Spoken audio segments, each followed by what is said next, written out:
Good evening, all, and welcome to the Tactical Devils. I'm your host, Jarvis, and with me tonight we have Stu Woolley. As usual, we are going to do the match reaction. Man United won against Aston Villa 3-1 after a beautiful header from Casemiro, a fantastic goal from Cunha, and a brilliant finish from the striker, super sub striker, Benjamin Sesko. We won the game 3-1. But it was an even game. XG tells it should have been 1-1, but I think we were the better team and deserved that win. Tonight, Stu and I will go through everything. We will go through the tactical analysis. I will show you the tactical board. I have some live footage. I have some interesting situations. We will talk about Dalot's inability to go through the byline before he crosses.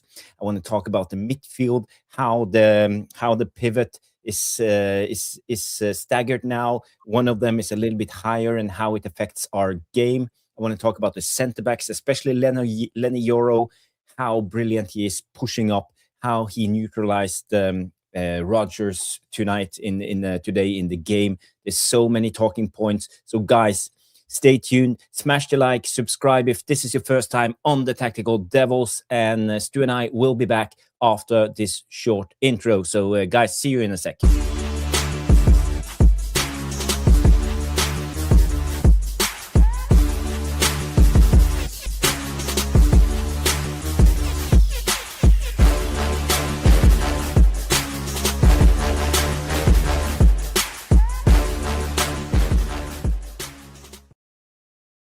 Yes, boom, boom, boom, boom. The Tactical Devils are back. It's Sunday night, and we are doing the match reaction. Man United, Aston Villa 3-1. I see a lot of people have tuned in already. We have Tom Porter, King Carrick, and Danny B is already in the house. And I believe maybe Noradin will redirect some of you guys over to the channel in a couple of minutes.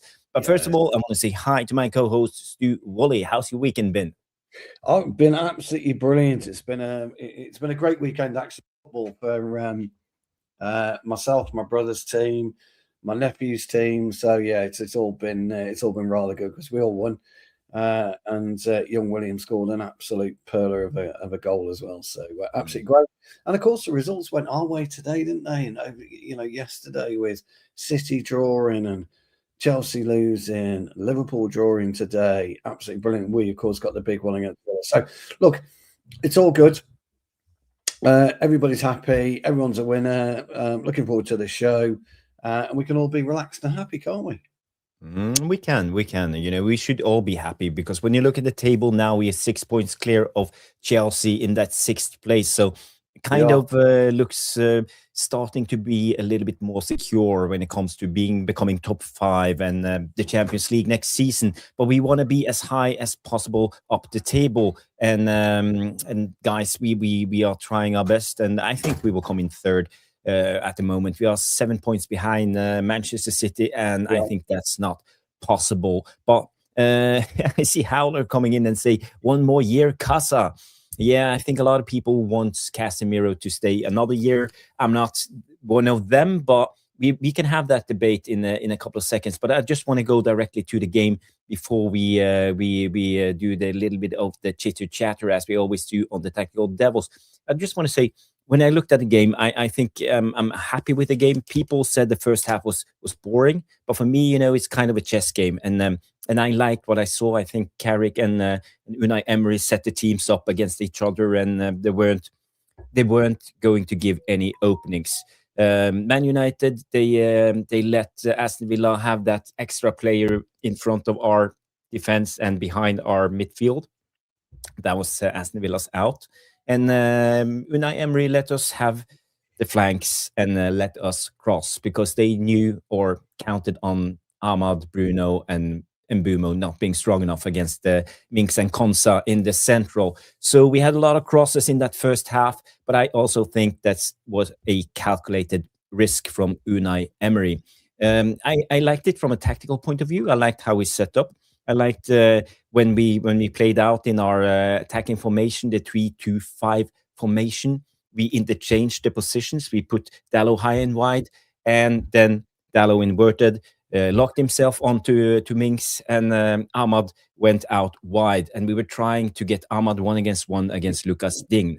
But Unai Emery fixed that by putting Buendía in kind of a hybrid role, midfielder and winger at the same time. So he was always there helping out that wide area. So I think for me, Buendía had a good game today. He was one of the best players. I also think Aston Villa struggled because of Rodgers, because he didn't. You couldn't even see him. Did he play that first half? I think Leny, Yoro, and Luke Shaw, and even Kobbie Mainoo had Rodgers locked down. He had nothing. He had nothing. And especially Leny Yoro, I think he had a brilliant game today. One of his better games. So before we go to Stu, I just want to bring up the tactical board, and I can explain some of the things I'm talking about. So again, here you see the tactical board. Yeah, it's on the screen. So when Villa go into attack, they are, what's the name? Lopsided. Rodgers is on the right hand side. No, I'm wrong. It's on the left hand side. So this is Rodgers played left today. Yeah. So Rodgers is on the left and Watkins, and McGinn is sometimes the second striker, sometimes in the 10 role, wandering a lot. And when Aston Villa were attacking, McGinn was in between our line of midfield and in front of our line of defense. And he was open a lot of the times, but we were closing down the central so good with the box. As you see here, the box of 4. So there weren't any passing lanes for Aston Villa to find McGinn. And, I think they had one chance in that second half, and that was us losing the ball, and Villa had a big chance because of this. But besides that, I think we were in control. So again, leaving McGinn to be the creative outlet, I think that's okay. That's a calculated risk. Something we got to give something, and we got to take something. So that was something that we took the chance on, and also letting Rodgers be the outlet, and trusting Leny Yoro, because the thing is, every time we went into attack, we have a back 3: Yoro, Maguire, and Luke Shaw. The midfield was staggered. Mainly, Kobbie Mainoo was higher up, and Casemiro was deeper, and Mbeumo and Bruno centrally. But what we did was actually, when we went into attack, Ahmad played as the number 10 role, as we are used to see, from the Amorim times, and Dalot went out wide.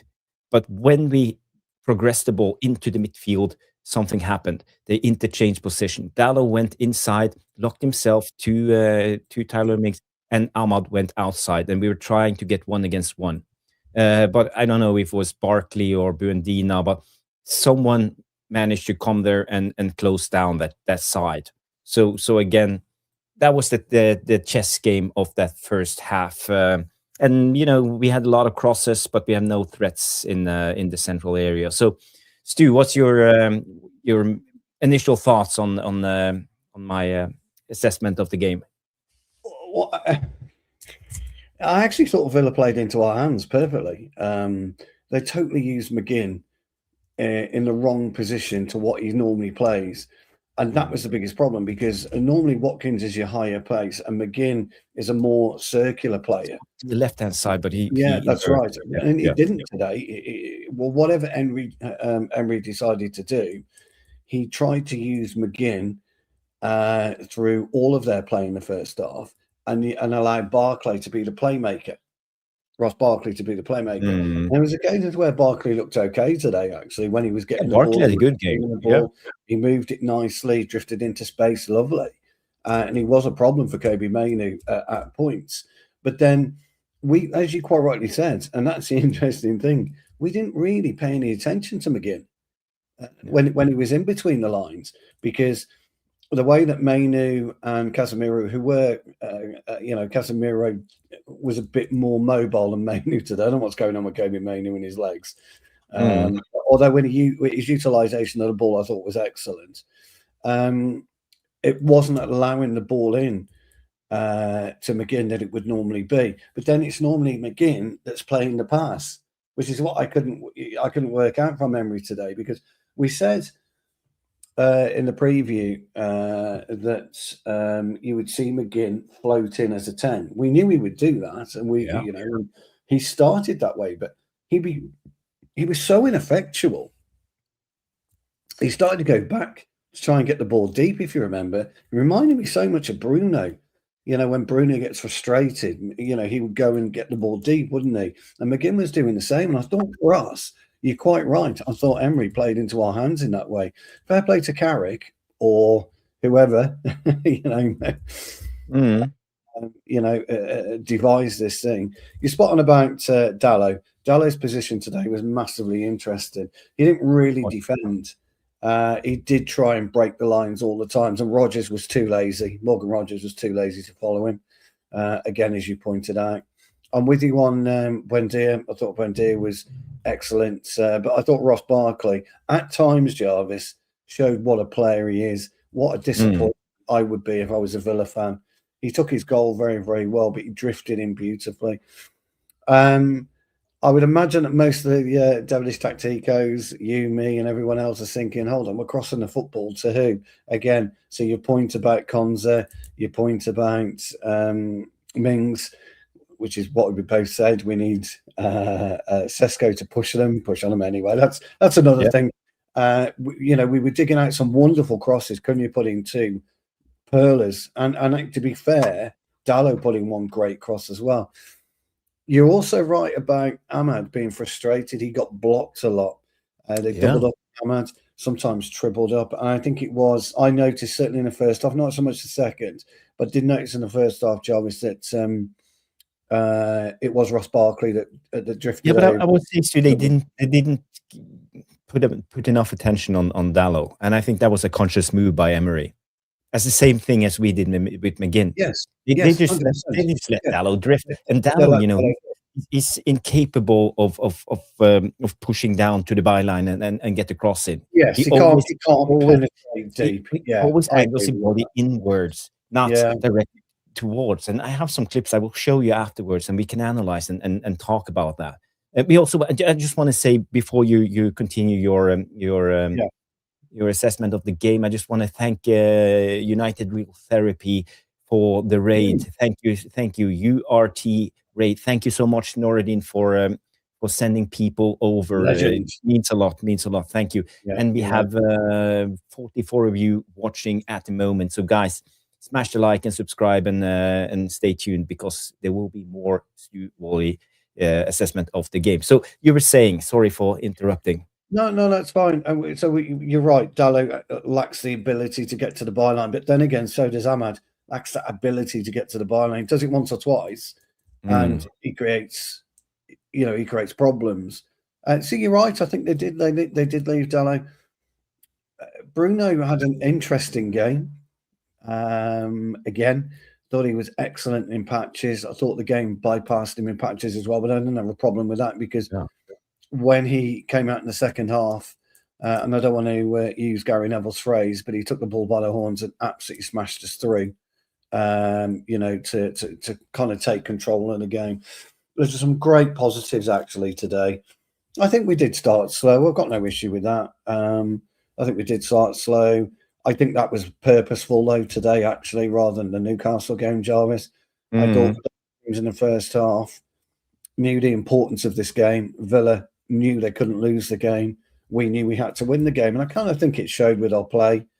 I think somebody mentioned, and I'll agree with them, Luke Shaw was almost playing in a back 3 in stages of the game. Yeah, but we know this is our attacking formation at 3-5. This is what we weren't playing a traditional back 3, but he did that. I thought again, there's something with Cunha at the moment. He's got that stardust, hasn't he? That little stardust sprinkling around him. Everything he's doing is. Yeah, but I think he had a quiet game in the first half. He had one time he bursted to the byline and put in a wonderful cross. We probably should have had a penalty at the time on Tyler Minks dragging down. I would think so. Yeah, I would think so. I was quite surprised that wasn't given. I don't think it would have been soft at all by any stretch. I think he should have. He denied him a clear scoring opportunity because he was clear on goal. Yeah. No, I agree. So from that point of view, No, second half we just totally changed. Big up, Cass. We were more methodical with the ball, but with speed. And that's the first time we've been methodical with speed as well. I thought our ball retention was very good. We kept hold of the ball nicely. Villa had their moments. I thought Ross Barkley took his goal well. Lovely play though from Onana. You know, sometimes you do question top line footballers. Have they got any brains whatsoever? But you see Onana literally break his back to not touch the ball, so he wouldn't have been offside. Absolutely, he touched it. It would have been really unfair one because he made one hell of an effort not to get involved in the play. And sometimes you got to just take your hat off to players for intelligence. He knew his position. He knew where he was. He knew if he touched it, the goal doesn't count. So Barkley took it well. But I didn't see any problems second half for us. I thought we were excellent. So all in all, pal, I'm well happy, very, very happy. We've got Bournemouth on Friday, and then we've got a 3-week break, haven't we? Is it a 3-week break? 2-week break, 2.5-week break? At least 3 weeks, I believe. Yeah. At least 3 weeks. So Bournemouth are okay at the moment. They're not pulling up any trees, so I expect a victory at Bournemouth. But we're talking about where we could potentially end up, and City got to play Arsenal yet. Don't forget. Obviously, they've got Carrick next weekend, but they've got to play Arsenal in the league. Dare we say we've got a chance of second? It's virtually impossible because we're 9 points adrift, aren't we? I think. Yeah. But we could do that. We didn't think that West Ham would get a draw against City, did we? Let's be honest. But I don't, City are huffing and a puffing. I don't know what's going on with Haaland at the moment, pal. I don't know if you're concerned about the World Cup coming up. Yeah, actually, I am a little bit. I'm a little bit. Yeah. Is he injured? Is he injured? And he just hasn't recovered. I don't know. Liverpool today, Tottenham showed a great deal of resilience today. Tottenham played very, very well. So Tottenham are likely to get out of it. So really happy. There are still concerns, mate. We know this. People were talking about Casemiro must stay for an absolute. Yeah, I'm with you. I think he's made up his mind. I think we've made up our mind. He's playing with freedom now. He knows where he's going in the summer. He's playing with. But the thing is, though, Jarvis, you can't buy that goal that he put away today. There's nobody else in our squad that puts that header away. Nobody. That's something else. That's something else. He's the only one that scores that header. He's the only one that scores that header in our squad. And that is going to be a problem. So he's got eight goals this year, hasn't he? 7 or 8 goals. Sesko I think it's his seventh goal of the season. It's Cunha. Cunha's on 6, isn't he? 6 or 7 himself. And Buemo, sorry, I just want to touch on him briefly, is our only player I think he needs to take a rest, needs to come out the team. Bit like Ahmad a few weeks ago, Jarvis. It's in Buemo's time now. Back onto what you said on the preview, Sesko for Buemo. So he may well make that decision. I wonder whether Buemo's tired. Don't know. Obviously, but I think people think that Buemo had a quiet game today, but personally, I think he did a brilliant job, closing that central gap. And against Newcastle, as I said, we could see the Sesko and Bruno are not able to be as disciplined in the press play, knowing when to go, knowing when to wait, when to close the central, when to see the triggers, and when to push. So again, off the ball, I think Mbeumo did a wonderful job today, and I just want to see more from him with the ball. We tend to look at a game on the guy who's on the ball and give them credit for what they do. But I think Mbeumo did a quite good job today, and he works really hard. And for me, I think we need more of those players, those invisible players, putting down the hard work, because I think that's what creates a winning team. It's not about the finesse and the outstanding fireworks and all of these things that we like to watch in the rerun. He's not delivering. That's the problem. He's not delivering. We need both. We're coming to the business end of the season now. We've got 7 games to go, 8 games to go, something like that, wherever it is. We need something better from him. We need a little bit more. And I think coming out the team, give Dalot a bit of a shake. Sorry, Dalot. Oh my God, I'm going to go with Dalot for Ahmad. A bit of a shake up. I think it knocked his confidence. And now he had a much better game than I thought. Mbeumo comes off today. I'd like to see Mbeumo. I agree. He didn't like getting subbed off. He was like shaking his head. He hated it. Yeah, he hated it. But, walk of shame around the pitch. I can't imagine Sesko was happy when Thursday or Friday when they named the team and he was told he was on the bench again. He's going, hold on, I've scored 3 and 4. Am I doing on the bench? But that's football. That's just life, and we've all got there.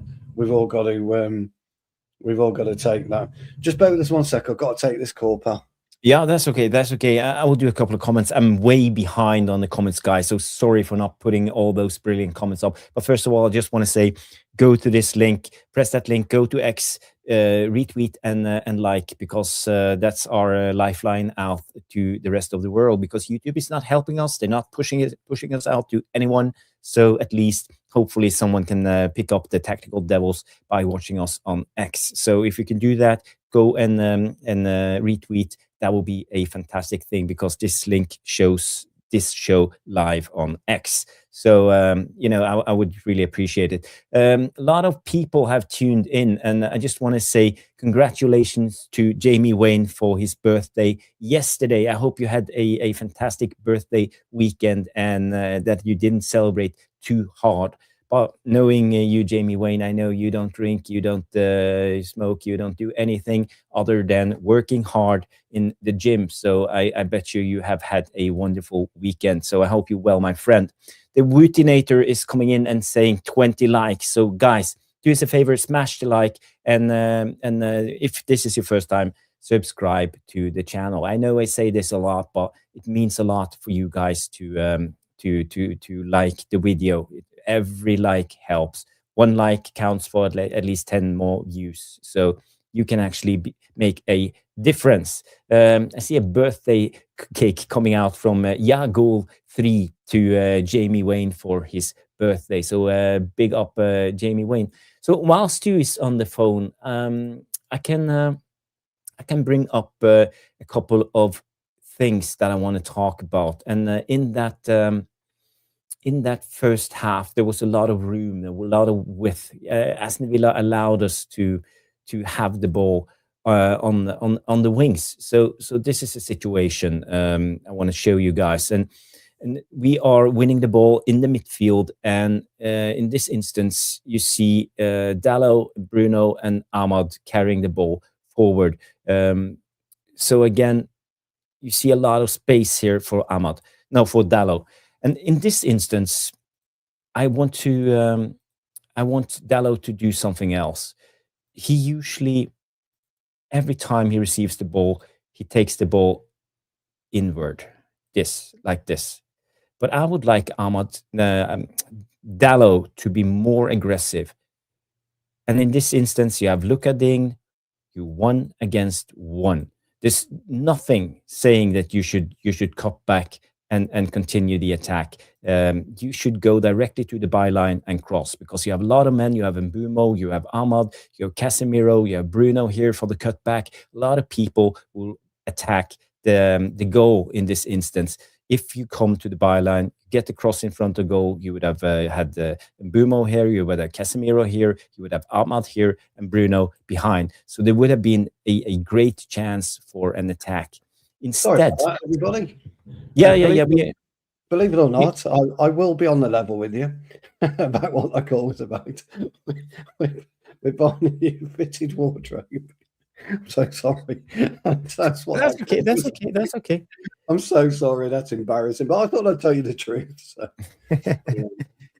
We are just analyzing what I've talked about, Dalot's inability to go to the byline and make the cross. So this is a great example. You see how much space he has. He's 1 against 1 against Lucas Ding. We have 3 guys centrally in that area attacking the goal, and Bruno, who could actually be on the cutback in the danger area, but he needs to go to the byline. I don't think he should cut back and give the ball to Bruno in this instance, because then Aston Villa gets to attack the ball forward. It's so much worse for the Aston Villa defenders to track back against their own goal and then have to defend the goal. So for me, in this instance, I think Dalot should run as much as he can, go to the byline and get the cross in, because in this instance, we would have had 1, 2, 3 guys and Bruno on the cutback.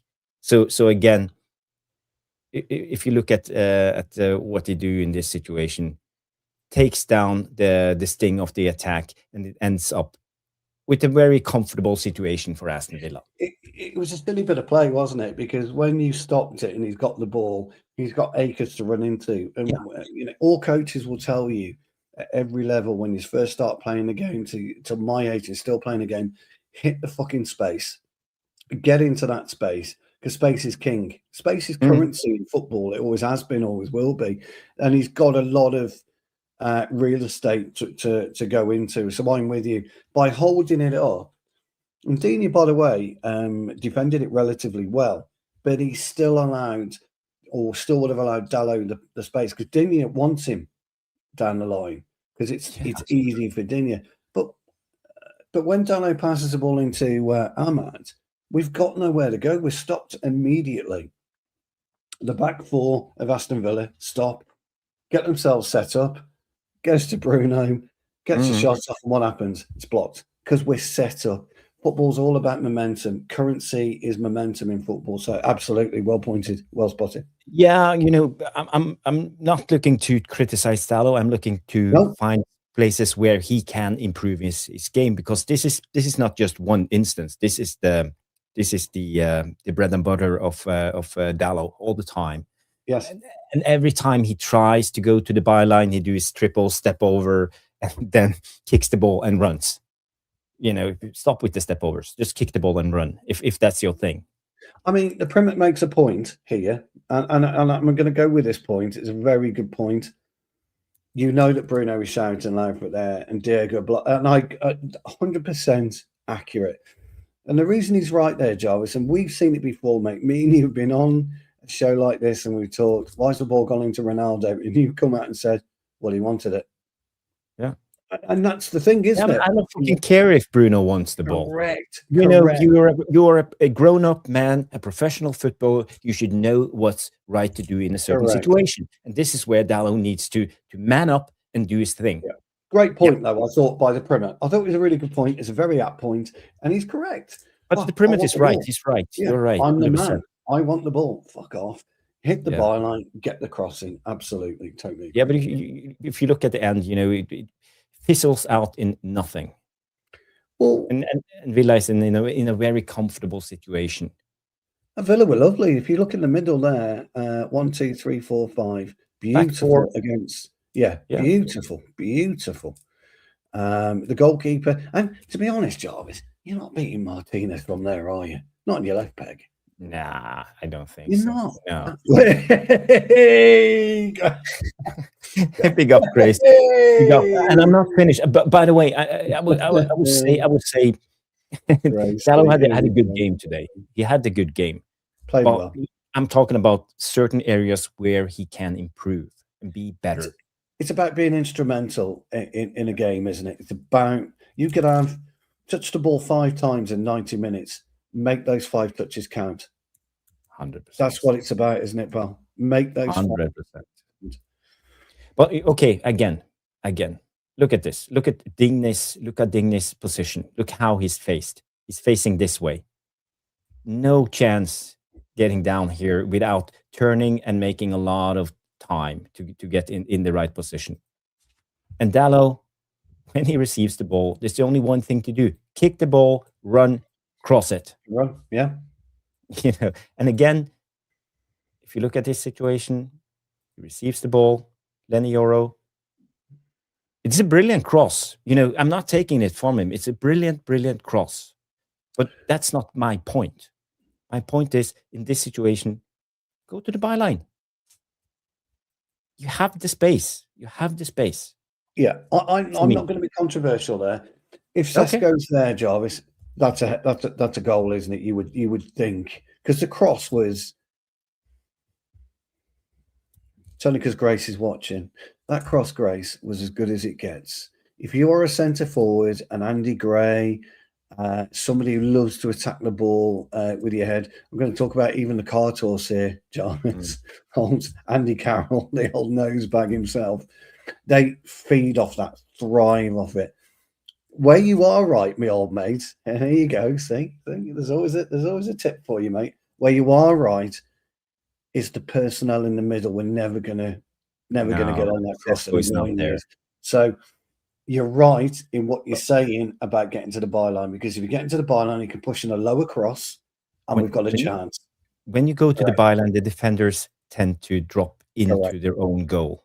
Correct. And the attackers tend to attack the goal.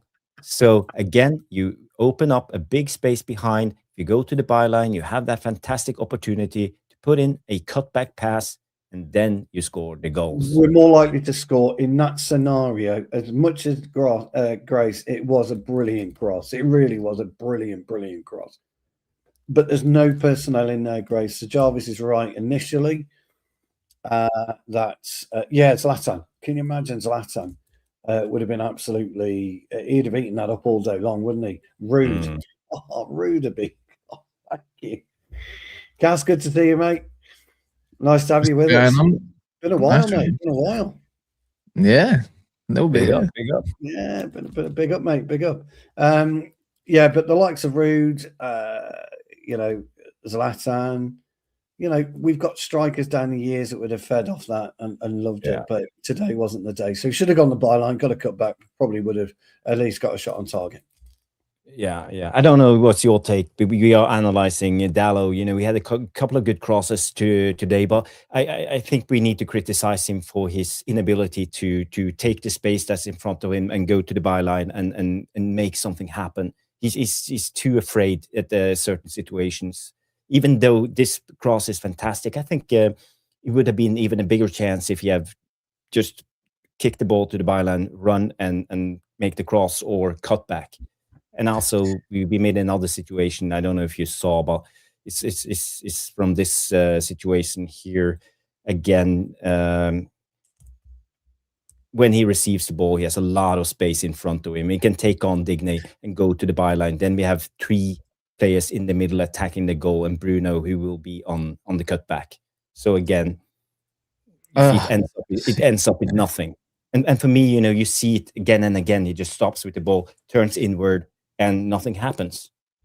Yeah, you've come to the right place. I'm Dalot's biggest hater. I don't like him at all. I think he's absolutely rubbish. I think he has some good moments, but I have this issue personally with players that have come from the era of about 7 years ago or so. And he's not the only one. I'm looking at Luke Shaw today and thinking, you're really annoying me, because he loves to pass backwards for one. Right, and that really irritates me. There was so many moments I see in Bumo spin running behind, and he doesn't want to clip the ball, or he doesn't really just want to make the more of the risky pass. For me personally, so it's like I see it time and time again. I'm not fooled by Luke Shaw's game. He hides. I don't like that. And with Dalot, again, he's another one of them. He's a bit of a wimp when it does come to them take-on situations, because he has the ability. It's a bit like Tom Cleverley. I know you could make those forward passes. I've seen you do it before very well, but you refuse to do it, and and all you do is go sideways and backwards. That kind of reminds me of Dalot. He just doesn't want to do it. He's had this confidence issue for me for a long time. When he's on form, cool, he's one of the better ones. But for me, Cunha's job shouldn't be the one that should be whipping the ball in left, right, and center. We need fullbacks that can give that option so he can do other jobs. Because our fullbacks, like today, don't get me wrong, Dalot put in some nice crosses. That's the first time I've seen him consecutively do so for the first time in years, right? But every 1 in 9 crosses, we need to upgrade the fullback areas so much. I like Mazraoui's profile already of a inverted fullback, so he's got that responsibility if we need that sort of player. Mazraoui doesn't offer more offensively than Dalot. So that's why I look at that area and think, could we get a better offensive fullback? Pedro Porro, for instance, right? It could be a bargain if they go down. Coyote. Julian Ryerson. Yeah, and you look at the left back area and you think, what can we get? I mean, Dorgu looks kind of certain, but I like Luke. I'm fixated on Lewis Hall. a little bit. Maybe next season, can we get somebody else? Maybe like an Anthony Robinson. Just profiles that we don't have. We need different profiles. Because if we need a high attacking team, then we need certain type of players.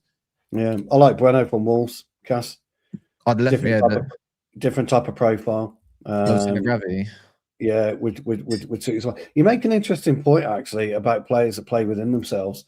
And me and Joe was talking about, a lot about that, players that get the ball and they do the simple things because they're worried about mistakes, they're worried about, losing their place, etc. And you've got to, I talked about it for years. I like a player who goes rogue. I like a player who'll see something during a game and deal with it outside the manager's remit. We don't have enough of those. And so you make a good point actually about players that play with themselves. And Cleverley is probably the best at it. And most people would look at that and think of that and think, what, Tom Cleverley? But if you watch his game, if you watched Barkley today, Ross Barkley, if you just watched his game, not remember about Ross Barkley, but just watch his game today, space that he makes for himself when he gets the ball, what he does with it. He'll go a bit rogue, go a bit long, he'll go simple. But those players don't exist anymore. The players that can play, play with a bit, on the ragged edge, so to speak, and as much as we'll take that little extra yard. So that's what I want from Kobbie Mainoo is what I was getting to. I want to see a little more from him in taking more gambles, more risks. We can take the ball in tight spaces. We can turn in tight spaces. He's got a decent passing range on him. We're not seeing that from him. What do you think about Malik Diouf? Because I was for him, and then I have a problem with his, for West Ham. Another team that might go down that would be maybe worth 25, 30 million, right? I look at him and I think he's very similar to Dorgu.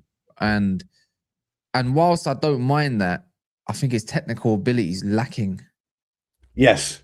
In possession, he looks very unorthodox. Yes, stiff. And I've had enough of unorthodox. We had Wan-Bissaka for that.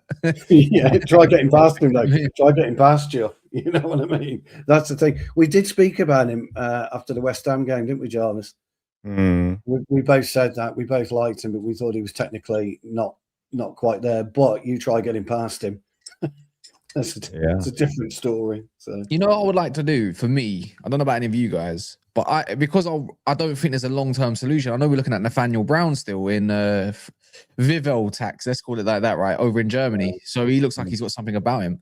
But I'm still all for getting someone like Anthony Robinson, right? Because think about it like this: if Dorgu is to be a left wing option next season, I got a feeling he will be, because he's technically our only left winger, right? I don't know what happened to my camera there. He might be used as a utility kind of player. You can play on the right, you can play on the left. You can probably play left back if you need. Go get someone like Anthony Robinson, give him a couple-year deal. He'll probably accept it, get some more money for himself, be in a better team, got a different profile of a left back that's very good at attacking. And you can kind of delay that, because sure, the following season will go out on a free. And then you probably say, I want to go Pete, Hammer and Tong for the likes of Lewis Hall potentially, or maybe even a Skelly if he doesn't improve his situation. Then we have that. We can go for that. That's why I'd rather maybe go for someone a little bit older that's only got a year left on their contract. That would be cheap, that you don't have to fork out 40, 50 million on, because you're trying to bolster the midfield options instead. I'd rather spend that money for the middle of the park. We're lacking so many options in the middle of the park. Like today, I think we got quite lucky that Nana decides he didn't want to have that game where he loves running and bypassing our midfield. Casemiro really enjoyed that battle.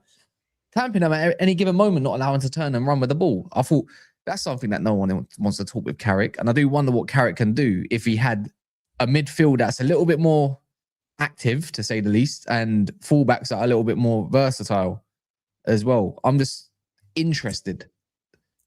I don't know. I don't know what you guys think about what the manager options are out there, but I'm not impressed.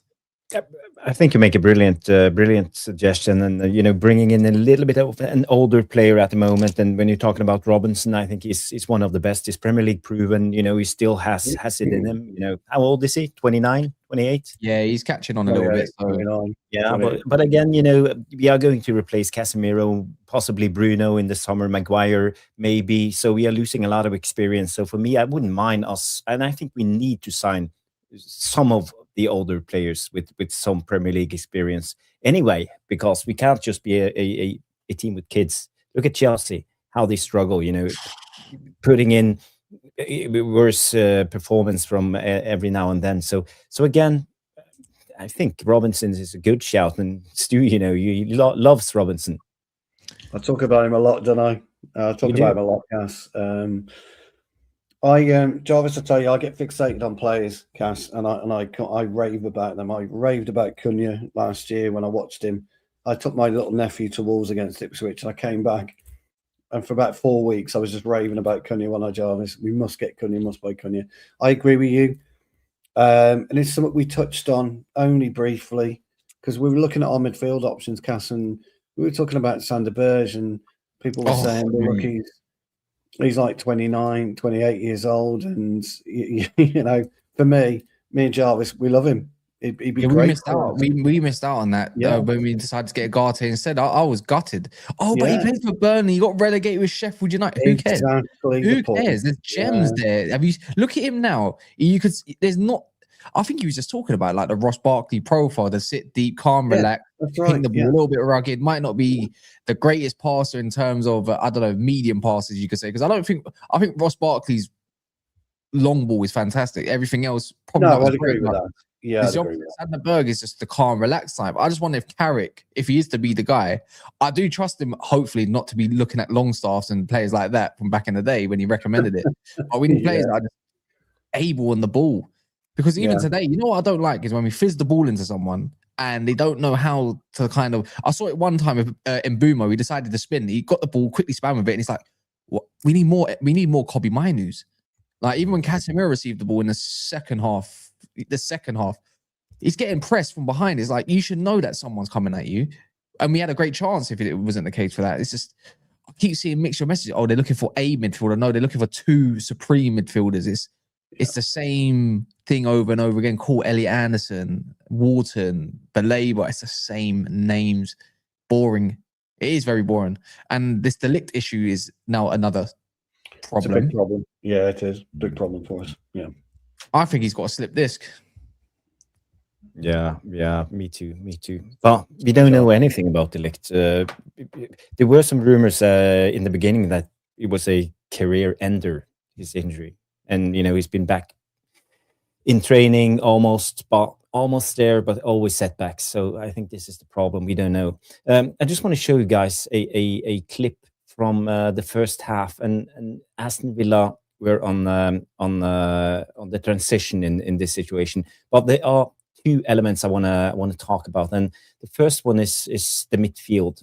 When I talk about the midfield, we talk about us being staggered because as we saw against Newcastle, Kobbie, Mainoo and Casemiro were too flat, and none of them took the chance pushing up and providing that extra man in attack and the close proximity we need around players like Bruno and players like Sesko at that game.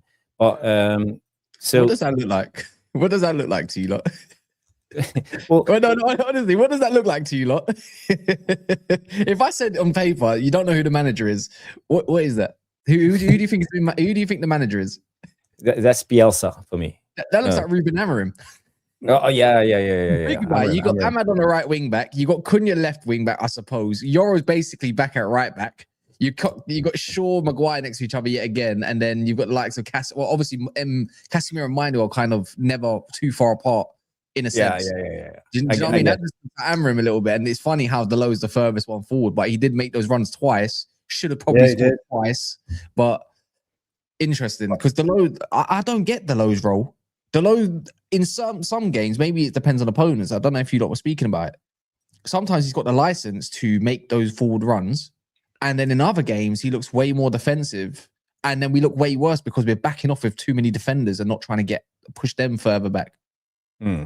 I like the way we moved the ball today. Yeah. But my point is on this. I just want to say that the midfield against Newcastle, we were flat. We were standing like this in attack, and we lacked something in this area. There weren't many options us progressing the ball, but this time we could see either Casemiro or Mainoo pushing up, so we were staggered. What you get is more offensive output. What you lose is defensive stability because you have only one man shielding. So in this instance, in this clip, you can clearly see both Casemiro and Kobbie Mainoo a little bit higher. So yeah, Kobbie Mainoo here, Casemiro here. Casemiro is the guy who shields the ball. So what eventually happens in this clip is Casemiro, he tries to go onto attack, and we get played over in our central. So in this, we're a man short here. Yeah, we're a midfielder short. It's too much commitment. If anything, because the thing is, if we're out of possession, Dalot really should be inverting there. Realistically, it should be coming inside. Yeah, it should be coming inside. Because we left the ball in a certain area, it's exposed. But every system has a flaw. Has flaws in it. But the thing is, as much as I hear people, how do we replace Casemiro? There will be other ways to score those 6 goals in different versions. It might not be headers, but we might lose that set piece aerial ability a bit. But there should be other ways, because I feel like someone who's more competent on the ball and who has way more recovery about their game probably catches up to. If I'm correct, is that Buendia there or Barkley? Yeah, it's McGinn on the ball. McGinn's got the ball. Yeah, one of them. Yeah, someone else to be there to kind of cover that and get the ball back very quickly. So, but the thing is, should we be relying a little bit more on how top teams do 1v1 defending? I saw Yoro's defending today. I said, that's what I've been waiting for a little bit. Yes. On Morgan Rogers, the last time, remember, Morgan Rogers in the second half switched into the middle. Twice, yeah. And he didn't get the better of Yoro once. Very tight to him, right? And Maguire. Yeah. When he speeds it up, I like it. I like his game. I'm not gonna. This looks like more of a captain to me now, rather than someone trying to force being a captain. Yeah. Like I'm the guy now. I've got the armband. You must listen to me. No, I think he's getting the respect a little bit, but them two got a decent partnership. There's something growing there. The interesting thing about this particular clip is transition, and as it happens, we weren't in a bad position defensively anyway.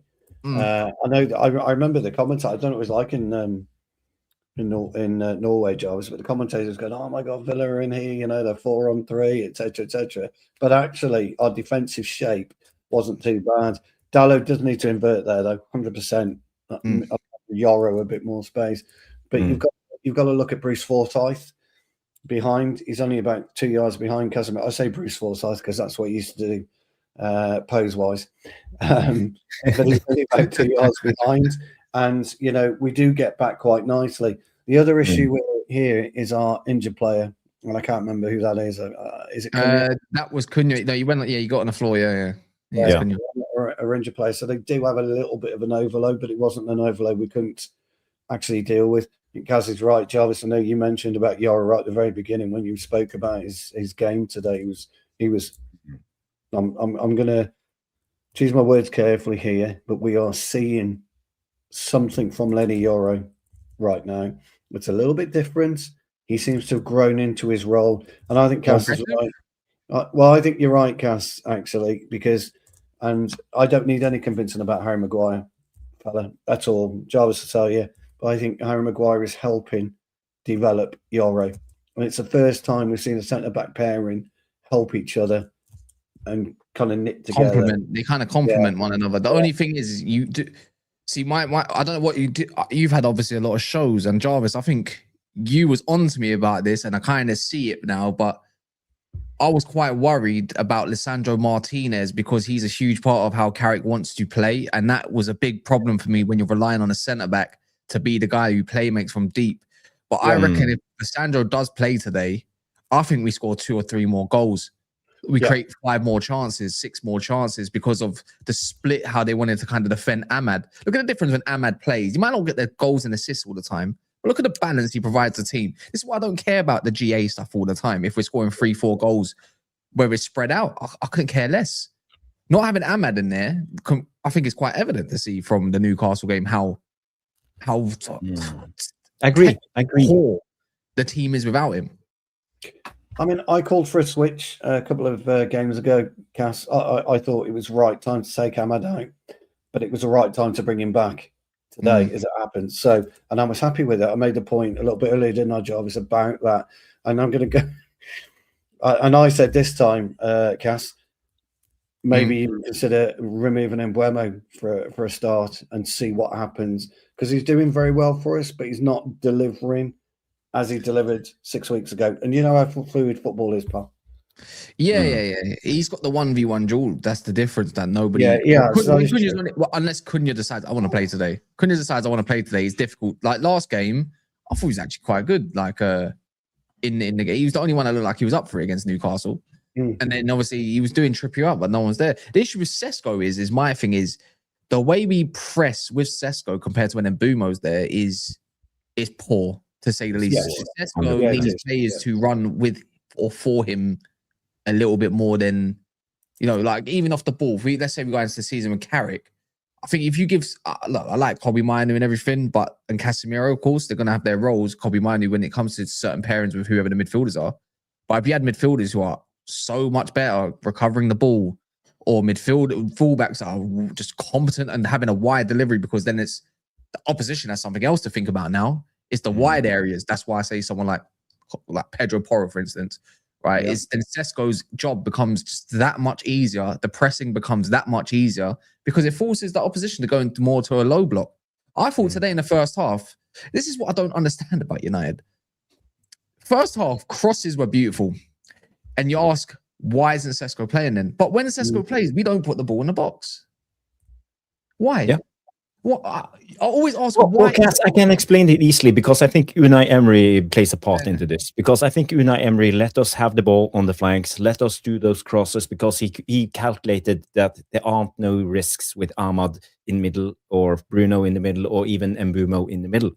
He counted on Konsa and Tyrone Mings to win those duels.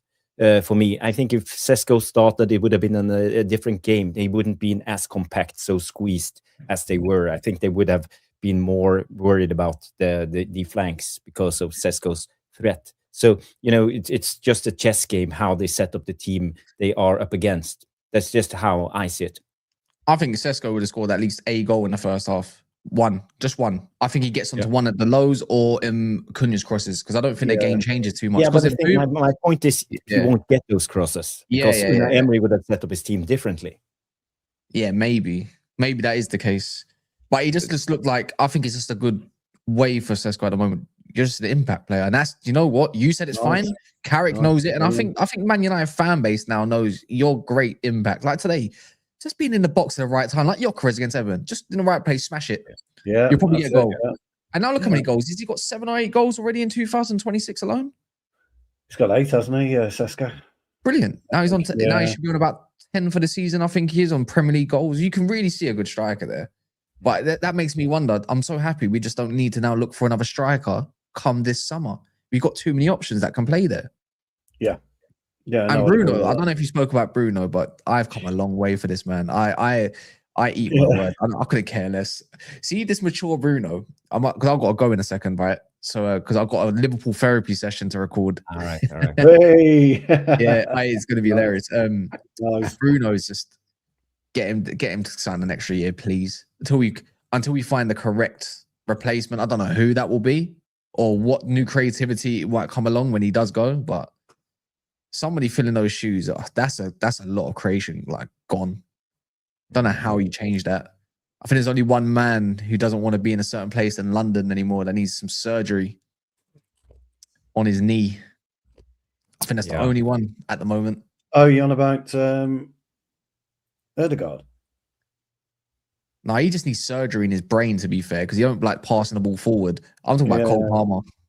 Oh, sorry. I think he's the only. I think he's the. I don't think he wants to stay in London. He doesn't want to be at Chelsea. No, I already know factually that he doesn't want to be in London via his friends. Yeah. He never hangs around in London. He's always in Manchester, right? So if you think about, okay, you got longevity contract. Let's wait till next year. Chelsea might not get Champions League, and guess what? They might get a transfer ban, so it might get even worse from there. So opportunities. Imagine in one window, he's like, I'm going to get Lewis Hall and Cole Palmer. They're going to replace Luke Shaw and Bruno Fernandes, aging players. Brilliant. Go do it.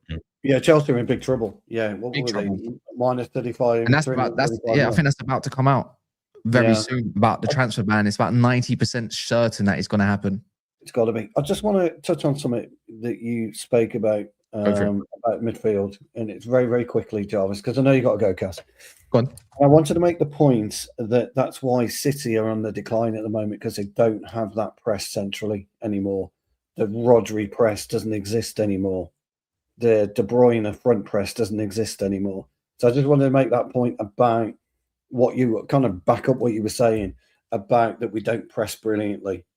With Mainoo and with Casemiro, and it's happening now with City. If you notice the way City are open more, they're not as effective. They're not in your face anymore. It's Pep. It's Pep. Pep is trying his new thing now with the 3 number 10s, but he still won't play the possessional play, but he don't want to play direct because that's not the Pep way, and because it takes too much time. The space gets congested for the 3 number 10, so everything stops.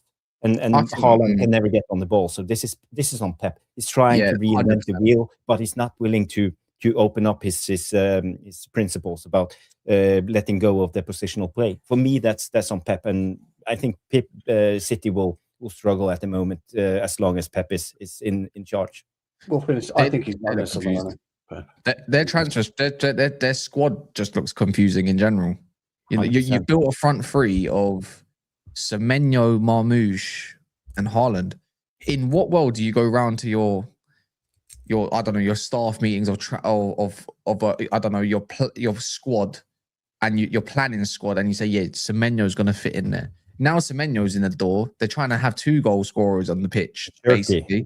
Forgot about Turkey. And then he comes out and says Turkey makes the team unbalanced. I'm like, you're having the best football under Turkey. Yeah, I was going to say. Like, I'm thinking, I hope he stays. How about this? At this point, I'm thinking, I hope he stays another year and drowns. You can play with the past you want. Yeah. They will go. They'll probably.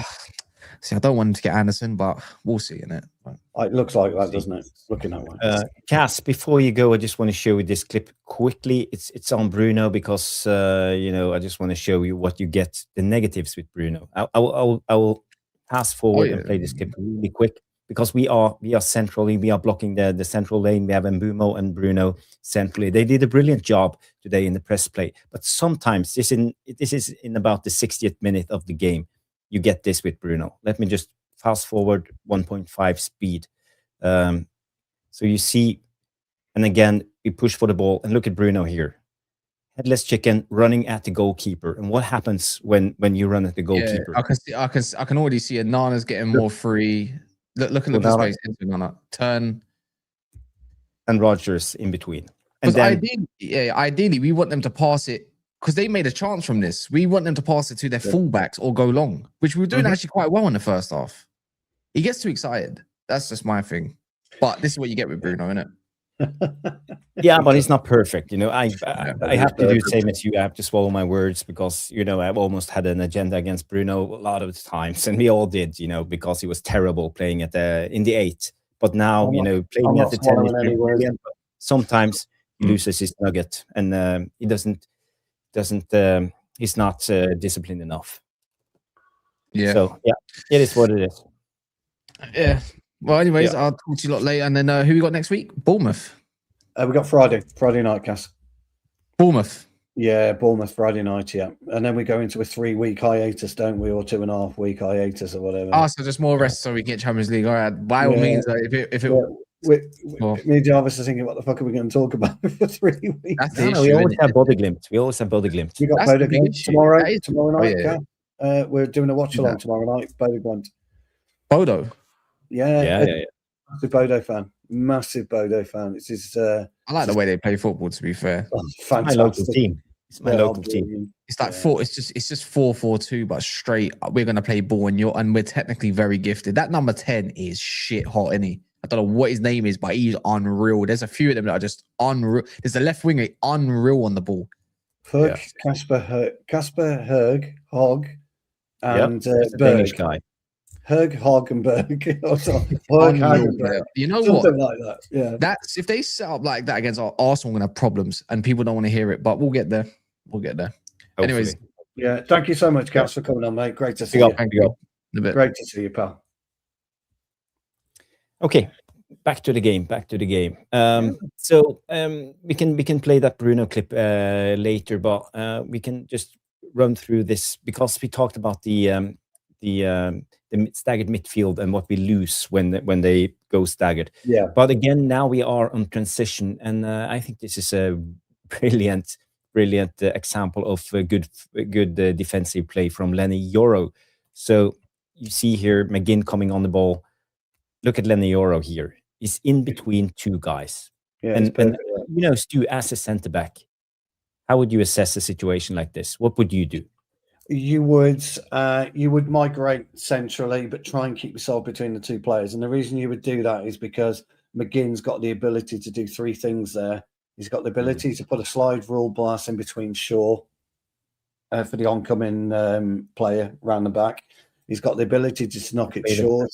Yeah, and then he's got the ability to put in. So he's got three options there, McGinn, and McGinn has the ability to do that. Yoro's position, particularly there, was very good.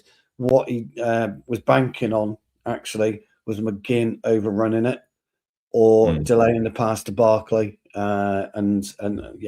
So fair play to Yoro, brilliantly. Dalot was a bit off the pace. Should have been round, should have been covering. But Maguire was absolutely, by the way, kudos to Maguire here. He was absolutely brilliant as well. And what you've got is two centre-halves facing up the danger. And once you face up the danger, it allows you then to make your determination. Absolutely brilliant. I was really pleased with it. I couldn't see any issues, even when the commentator was going nuts, Jarvis. Well, I got the overload. Yeah, whatever. So, no. But Yoro was very, very good today. Yeah, he was really good. And, you know, he solved this puzzle brilliantly. We couldn't have done it better for me. And you know, if we slow it a little bit down, we can just watch how well he takes this chance. Keeping his composure, just, what do you call it? Just... shift his balance, shift his weight. Shifting his balance, he's waiting. And when the ball comes, he's ready. He turns right away and he puts in that brilliant sliding tackle. Yeah. Oh my God. But we forced them into that. We forced McGinn into that, Jarvis, because we allowed McGinn the space to penetrate into, you know, close to the area. And, you know, I always talk about destroying yards, don't I? You know, that's what we did. And that's why, yeah, absolutely, totally agree. Yoro's one-on-one defending is as good as Wan-Bissaka's. I just need, you know, when he's in that area. Yeah. Brilliant. Such a great one-on-one defender. We've seen him over and over. We saw him when he came on, that cameo he had playing that last 10 minutes. Who was it against? When West Ham? West Ham or someone. West Ham. Yeah. Twice. One-on-one defending, twice. Absolutely brilliant. He's done about 4 times in the last 6 weeks. Yeah. So again, tremendous. Today, you know, I put Leny Yoro as one of the man of the match contenders for you guys. At the moment, we have 49 votes, and at the moment, Bruno is leading, but it can still change. So get your votes in for the man of the match. I can see why Bruno's leading, Jarvis, today. I can see that. I can get on board with that. Yeah, but again, as I showed you the other incident with that I showed to Cass, you get Bruno with the good and the bad, and sometimes you know he loses his head. He gets too involved and he's too emotional. You know, he thinks that it's all about effort. Everything is about effort, but sometimes you got to take it down a notch and play with your nugget, play with your head. Yeah. He's the Jekyll and Hyde, isn't he, of Manchester United? You're absolutely right. He's Dr. Jekyll when we need him, and then all of a sudden he turns into Mr. Hyde and he's fucking off like, you know, like somebody shoved a fucking lightning bolt up his ass. Because for me in this situation, there's no need for him to press the goalie.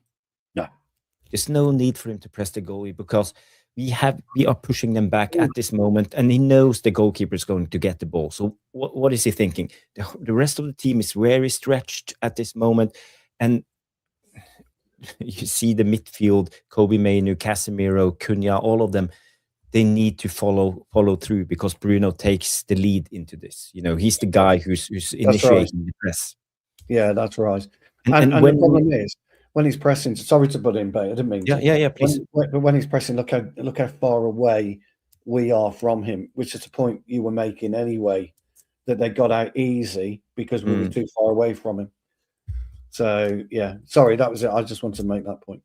Yeah, and just to play it through again, see here Onana, all the space he gets because we lose the composure. The two guys who are supposed to block the middle, they are gone. Mbeumo is here, Bruno's here. They're supposed to be here in this position. Yes, block the middle. Yes, totally agree. And it should be obvious because the ball is going back to Martinez very early in this clip. Yeah, and it ends up with a really dangerous situation. If I take it down, we play the rest of this attack. Let me just speed it up, and you can guys see it going all the way into Onana, and he's creating a big chance for Sene against Sene Lamans. They got up lovely, didn't they? Yeah, got up lovely, got up the pitch beautifully. Yeah. So again, I need to take. I can't. And again, look at our defensive system there, though, Jarvis. Just take a look at the moment. That, ladies and gentlemen, is what you call a work of art for the back four. Absolutely brilliant. Villa would have struggled. It would have been immense if they'd scored there. Hi, Philip. So again, you see here the big chance of Onana, and it eventually is leading to the corner kick, and then Aston Villa scoring. Barkley. So again, there are these small things. Stu, can you do a couple of comments? I'm just gonna. No, I've had my lad on as well twice. Crikey. Gracie, my darling, we're so sorry. Thank you for being a member for 1 month. 3 points, fire. Dalot's aura is unreal. Hit that like button. She's absolutely right. Please hit that like button. Get some hypes in for us as well. Loads of you in the chat. 106 watching, which is absolutely brilliant. We got 40 likes. I think we might have some more. Let's have a look what you've all been saying. Let's have a quick look. King Carrick says no filter, mate. Says it is. Yeah, absolutely for everybody. Please give us a hype. Bilal is saying, which is absolutely great. Bilal's also saying let's get to 50. Bilal also talks about assists that can be replaced. You're absolutely right. I don't like assists anyway, and never have liked assists.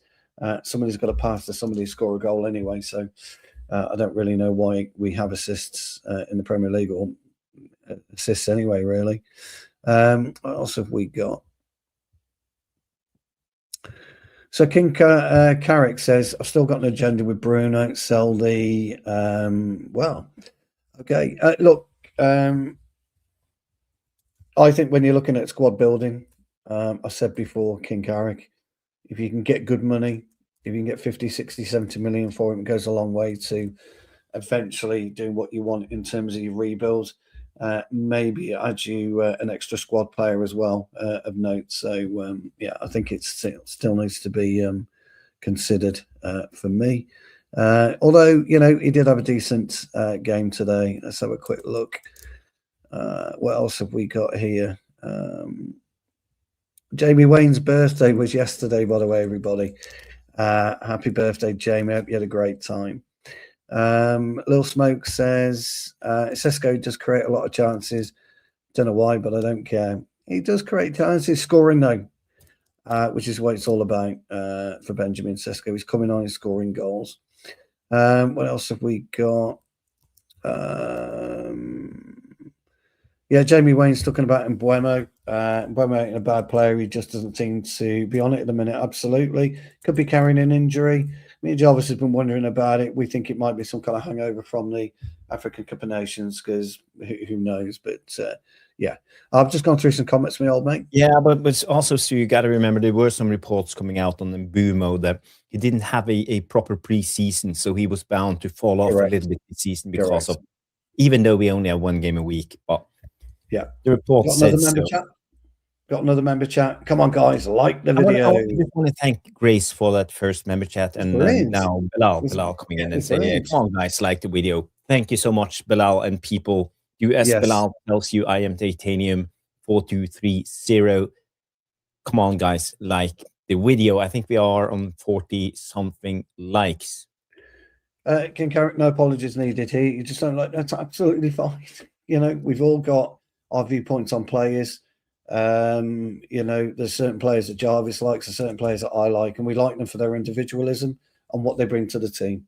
But Jarvis will back you up, and I will back you up in his histrionics. They're pathetic on occasions when he's waving his arms around and he can't do it. Absolutely. Neil Driscoll's, is he calling you out here? I haven't quite read it. That's okay. That's okay. Neil and I always I love Neil. We have had this debate since the time of MUFC Release TV. And, you know, I know Neil is a big fan of Bruno. I'm maybe not his biggest fan. I try to keep my criticism and praise at the level. Balanced. Maybe it's not balanced enough. Maybe I do have a little bit of an agenda. So you are probably right, Neil. But you know, I'm just calling it as I see it, and I'm showing you the pictures because I'm not lying. Bruno is sometimes overcommitting his press, and it hurts us because I'm as a manager. If let's say if I was the manager, I would always go for balance. You know, I don't like to open up because I think you lose games when you do that. You need to have a balanced approach to football. You need to have a balanced approach in life as well, don't you? Everything you do in life, you need to find that great balance that allows you to have fun, but work hard. And there are occasions, because see a boxing straight talk, there are occasions, Jarvis, where Bruno loses his head. It's as simple as that. King Carrick is absolutely right. His histrionics haven't been conducive to us winning a game of football on more than one occasion. That's all it is. As a footballer, he's better than me and he's better than Jarvis. And we both know. And we hold our hands. We've got no issues with that. But all we do, and you guys are absolutely brilliant, you allow us to come on here and talk. And that's all we do, isn't it, my old mate? So Bruno was brilliant today. Exactly. There you go. And that's but you know, people got to remember when I analyze games, you know, I don't come from a point of criticism. You know, okay, some players deserve criticism, as King Carrick says, and they get it. But it's not criticism in a way. I feel like I'm pointing out things that can be improved. And if I was Carrick, and hopefully one day Carrick will watch half of a show of the Tactical Devils and look at this and maybe see, I didn't notice that. Maybe we should try to adjust Bruno. We should try to adjust Dalot. He knows where to come. You know, the reason that he didn't pay much attention to McGinn was our analysis on him on Friday. He knew what we were talking about. He said, "You know what? The lads are right."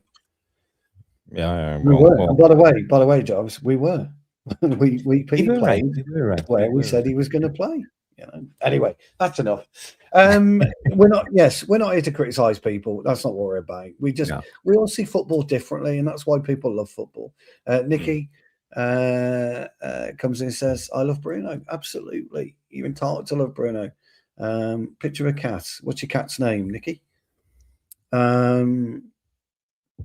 What else have we got? So here's the thing, Neil. I have the Casemiro goal lined up because I think But here's the thing, Neil. It's not a case of who we buy to replace Bruno because we haven't got the golden touch. We don't know. We don't know where the wand is gonna lie. And that Cash made that point actually with regards to the way Bruno is at the moment. I think Bruno's been the most effective midfielder this season, if I'm not mistaken, Jarvis. I think it came out the other day, didn't it? So what do we do with that? But there are players. It's just maybe, Neil, on this occasion, you don't just replace one, but you replace Bruno with two players. And you integrate two players into the team to get what Bruno can offer. It's one of those, buddy. So I don't know. No, but... It's a great point. You know, I think Bruno will be one of the hardest players to replace, and we will miss him when he's gone. Yeah, Sooty is the cat's name. Sooty. That's a nice name. Brilliant. I'm allergic to cats, by the way, Nikki. So don't take it the wrong way. But Jarvis would love him. Jarvis loves cats. Okay. Well, you got a dog as well. Your dog wouldn't, would he? But I have a dog. Yeah, it's your dog. But I used to have a cat when I was little. Oh, bless. I used to have a cat. Oh, Bless. three cats. Well, not at the same time. Well, that's a different story for another day. We can talk Yeah, about different cats. story for another Now day. I want Anyway, to talk yes. about Casemiro. Oh, not the right clip, but this one. The corner kick that came in. I want you to pay extra attention to Casemiro because he's in the middle of this picture. Here we have Casemiro and the way he takes his run to be here and how brilliantly he heads the ball. You know, it's not a coincidence that we see Casemiro do this time after time. So let's just slow it down and enjoy.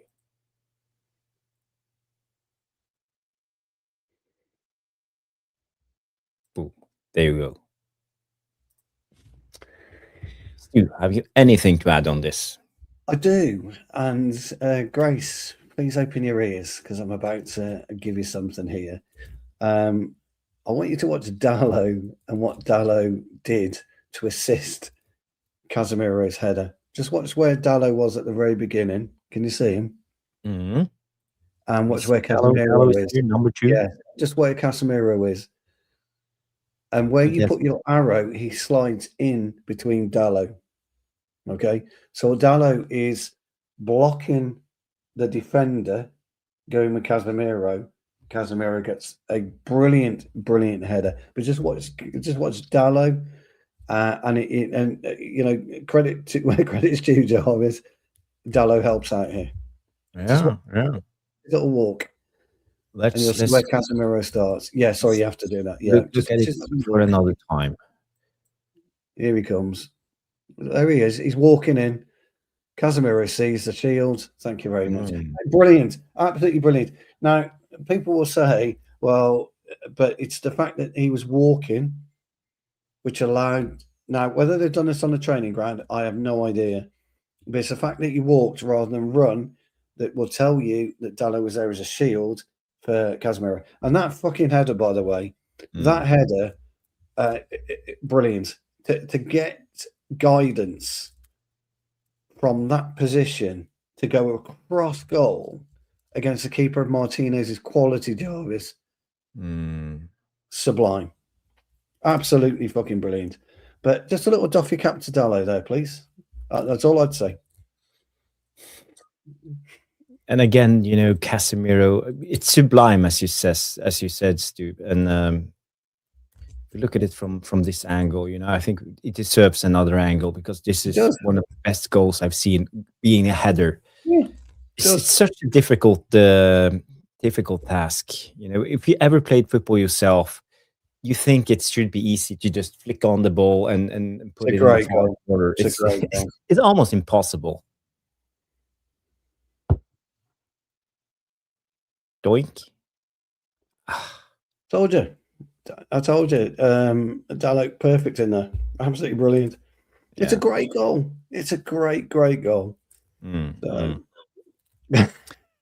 Grace Sheridan, she obviously spotted it too. Dalot with an IQ of 150. But he makes a space. All I'm saying is he makes a space across for Casemiro's comrade. Yeah. After that goal,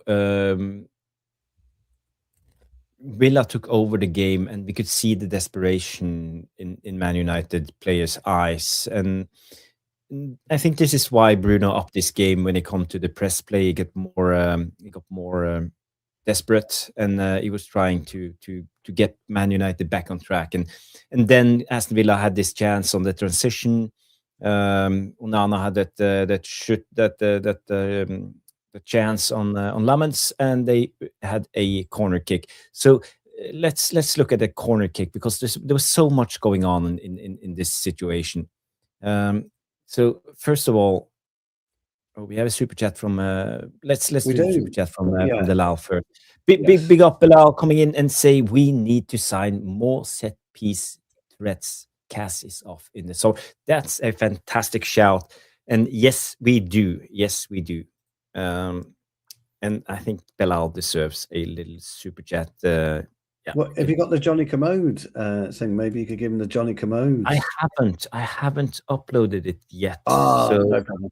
We can always do it Monday. We can always do it tomorrow.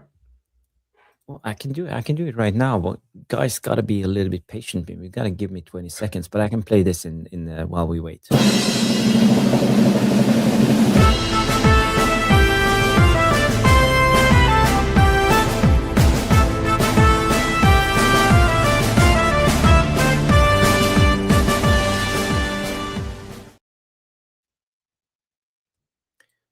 Yes, Stu. Do you care to give Bilal an answer? Who should we sign? Who's a set piece specialist? Well, I don't think there is there? I mean, okay, you look at Arsenal, they've got Gabriel, they've got Saliba, but they've been off the pace recently with their set pieces, haven't they? You've got Szoboszlai, but he's more of a free kick expert from Scousland, and we wouldn't touch him anyway. So is there anyone that actually gets in and scores with headers? No, there isn't. That's the thing. There isn't that many that go in and score week in, week out, week in, Jarvis, week out with headed goals. It just doesn't happen. There's not many out there. But great point, but I don't know. I'd just like to point out Danny B's comment as well. Sorry, Boxing Straight Talk. Sorry, Boxing. And I agree with this as well. Every player is only as good as the last game, in my opinion.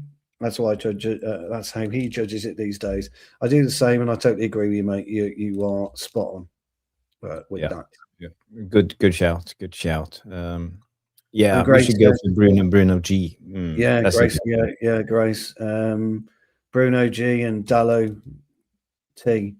No, Bruno G and Dalot, whatever. Anyway, sorry, Grace. I've just embarrassed myself there. With 40 matches this season, Wizard says there is so much time to practice. It's double D. Bruno G and double D. Double D. Yeah. Wow, Jarvis, legend. Bruno G and double D. Get in there. Get in there. Well done. Double D.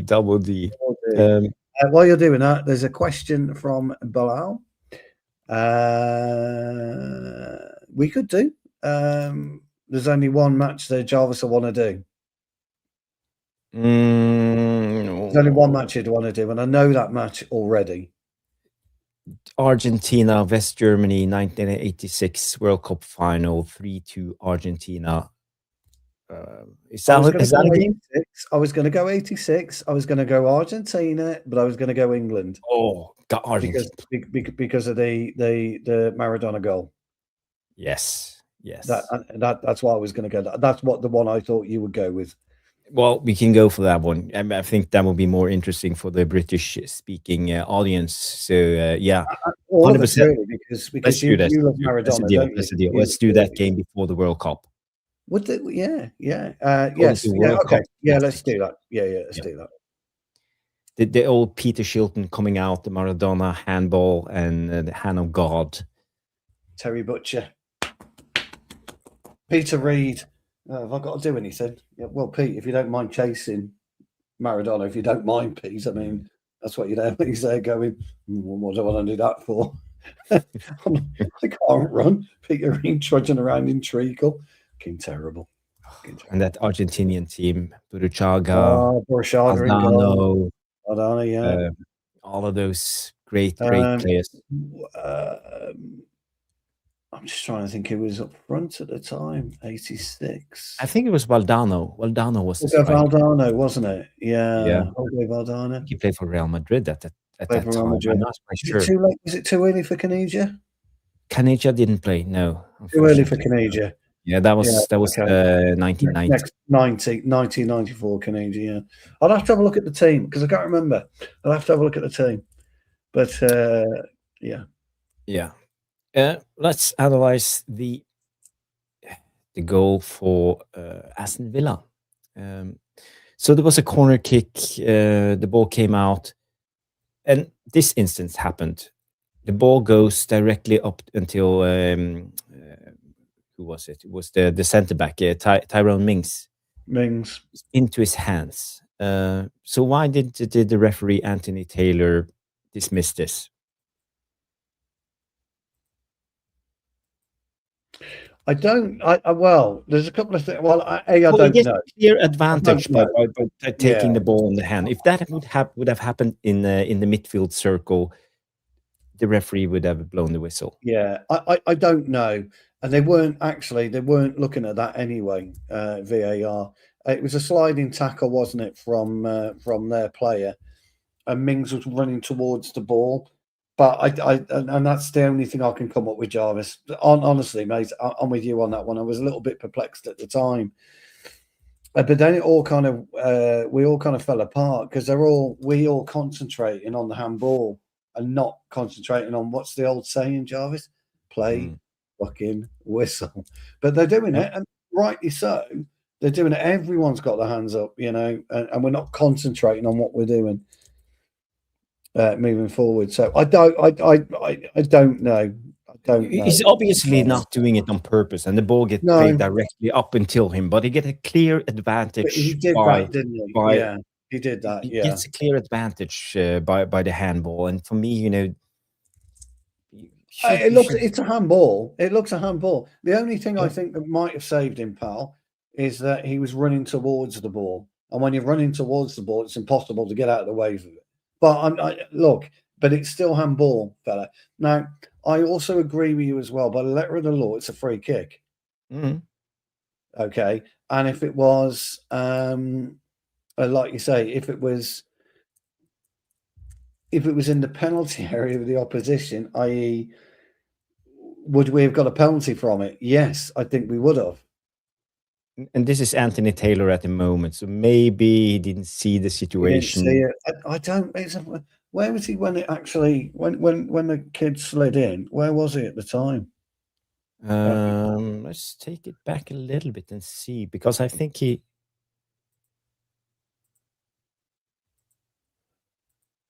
Okay, so I think he has a clear view. He's got a clear view. Yeah. I don't know. I mean, it wasn't given. It wasn't even mentioned, was it? So. Yeah, but it could have changed the game, For me, the referees. Is this a VAR case? Because it happened at the lead up for that goal. Was it a clear and obvious error? The rules, so maybe I'm wrong. Maybe I'm wrong. Was it a clear and obvious error? Yeah, I think it. Like I say again, I think it was handball.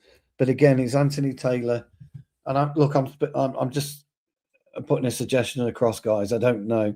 Is Anthony Taylor saying he had no chance of getting out of the way with it because he was running towards the ball when the slide tackle came in, and the velocity of the ball gave him no chance?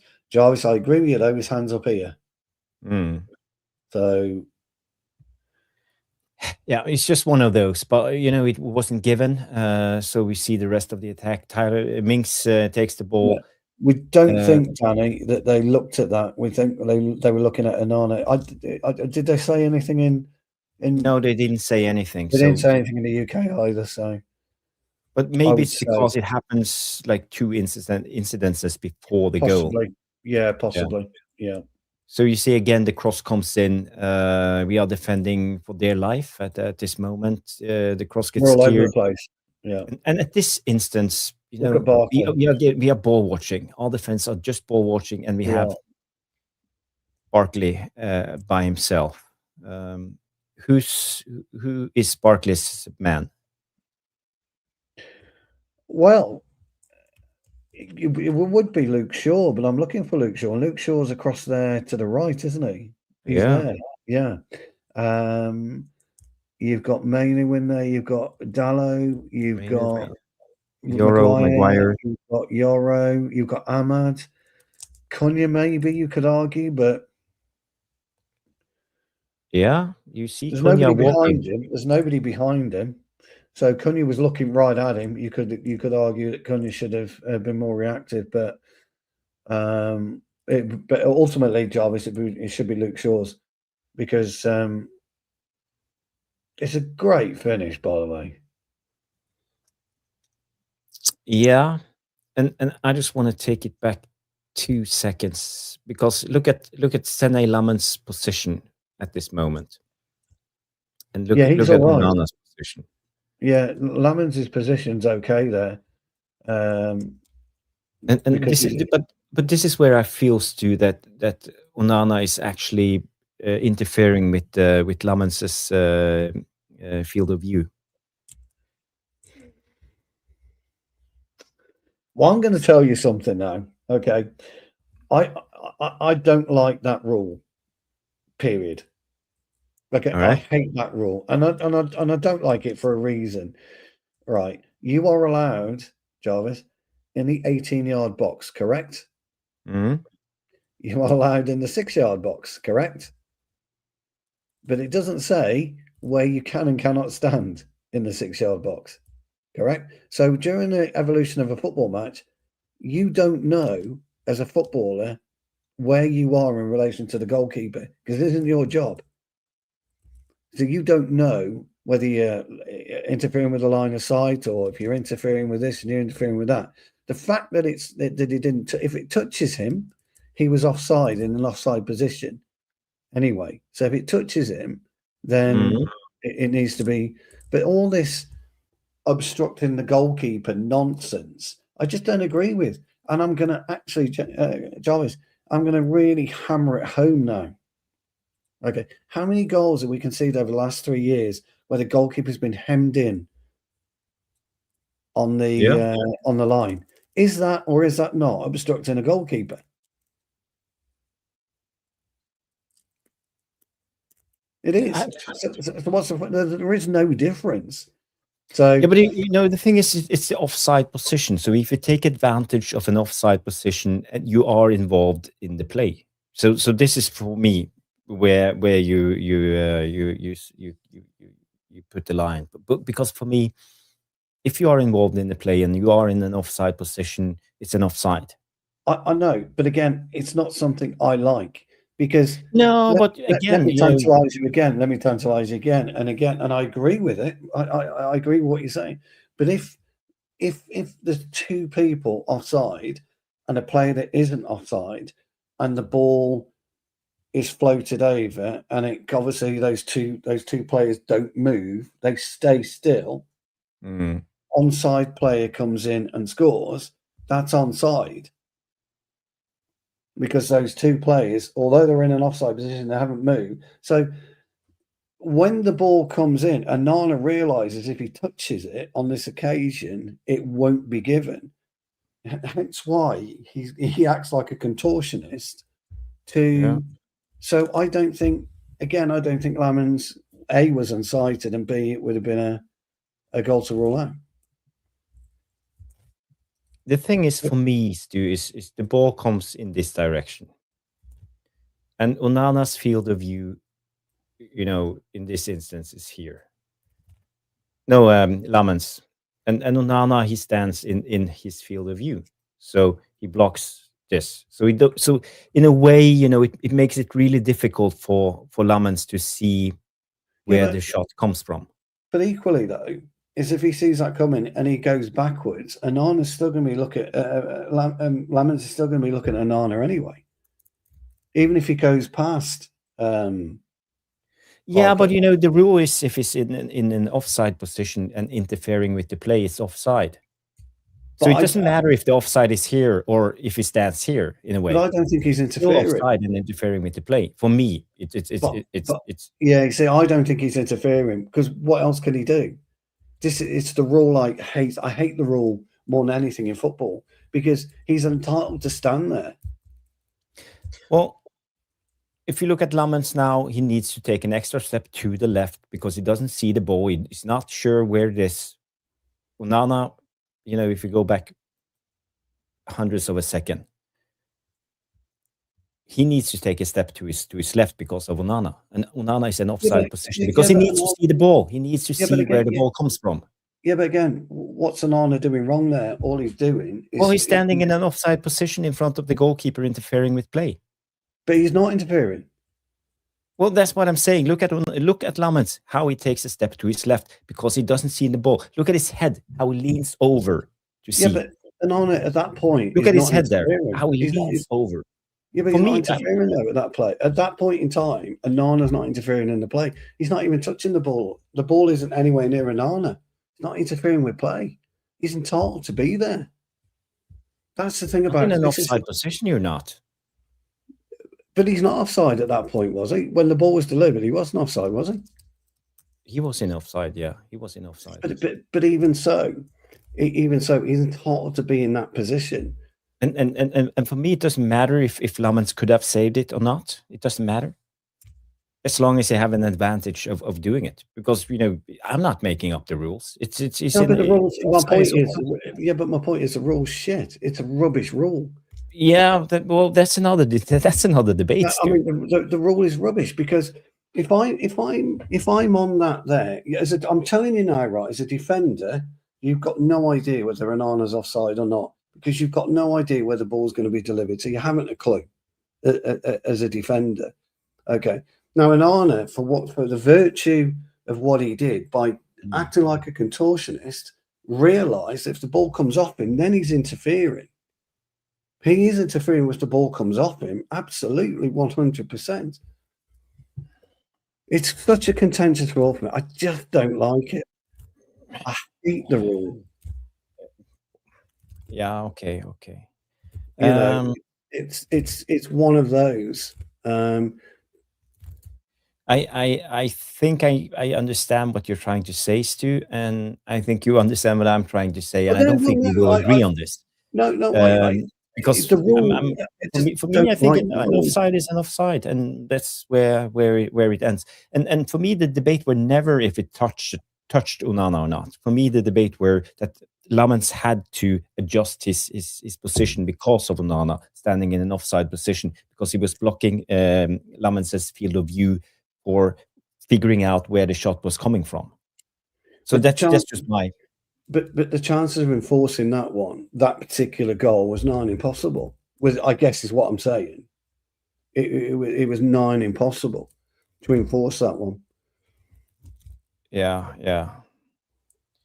It's really, really, really difficult, and it's contentious for me. Yeah, it always has been. I mean, we've had a goal given against us. Was it last season?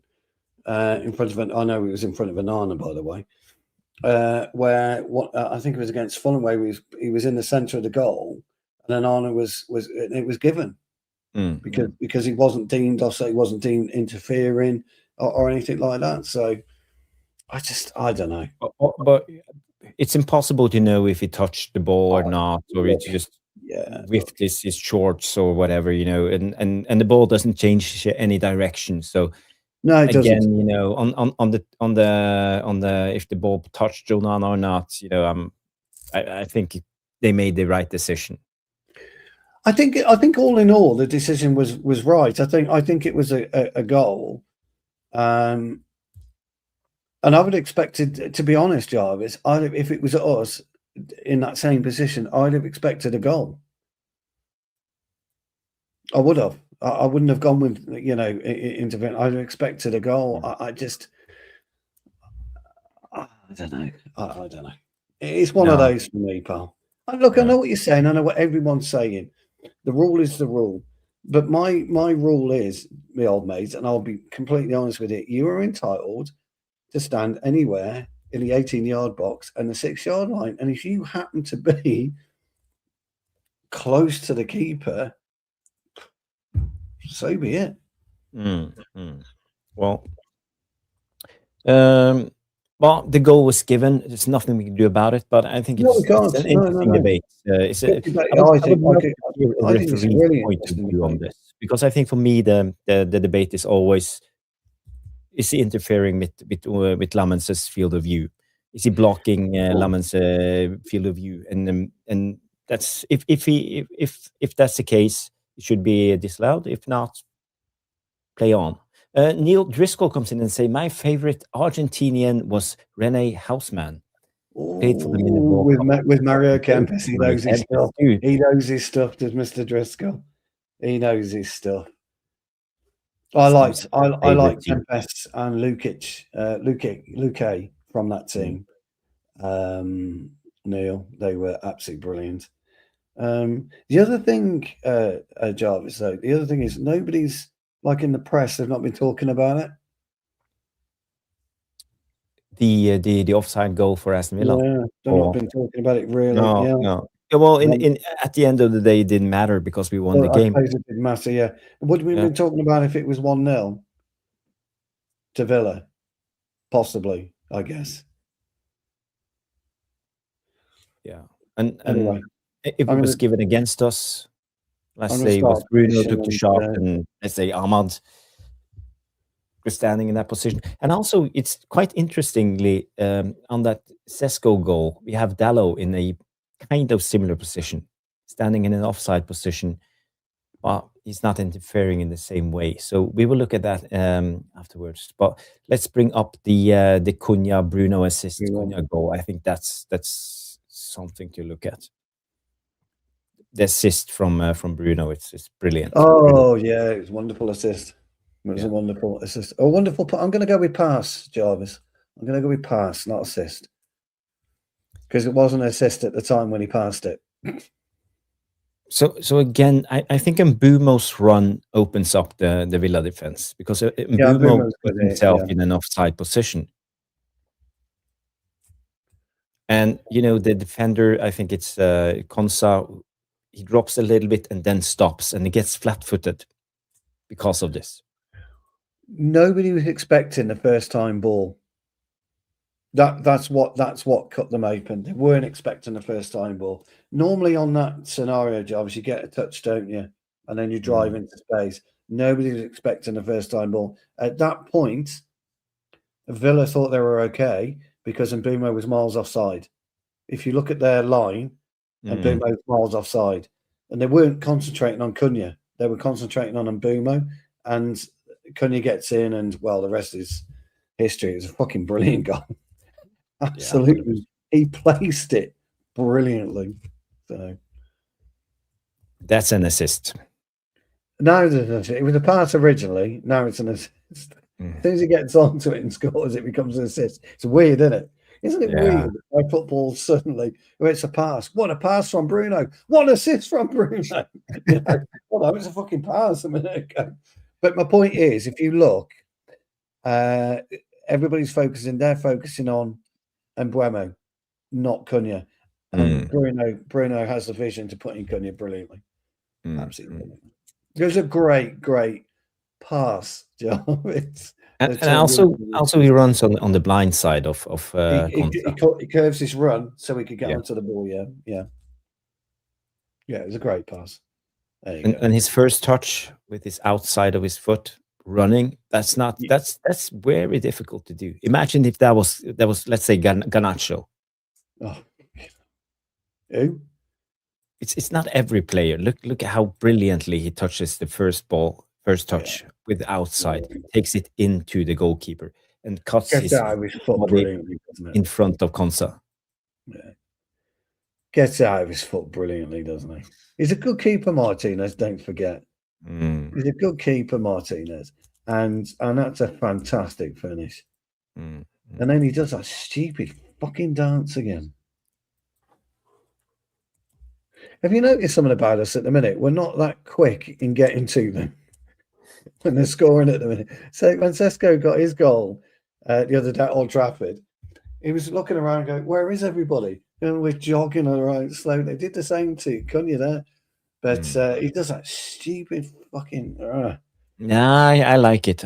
Now it's becoming his brand, so he just needs to do the surfing. I'm going to have to get hold of him. Yeah. I'm going to have to get hold of him and fucking tell him. Come on now. Yeah, but what do you think Cunha do on the Copacabana when he's back in Brazil? He's a surfer. Yeah, he's a surfer. 100%. He's a dude, surfer dude. Yeah. Well, he wants to get down lower then if you're going to surf, apparently. I can't surf, by the way. I just sort of point that out. I couldn't surf to save my fucking life. So Primet comes in and say pinpoint. The kids do love the dance boxing, yeah.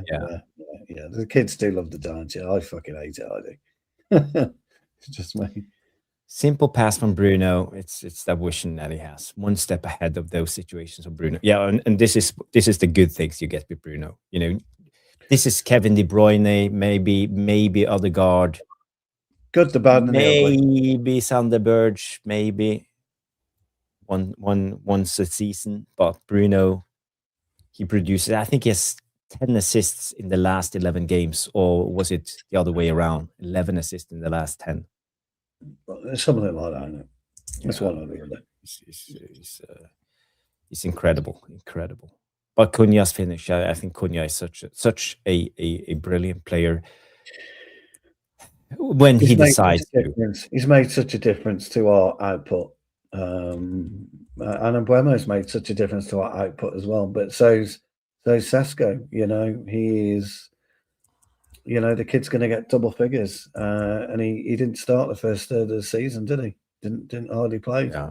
So fair play to the kid.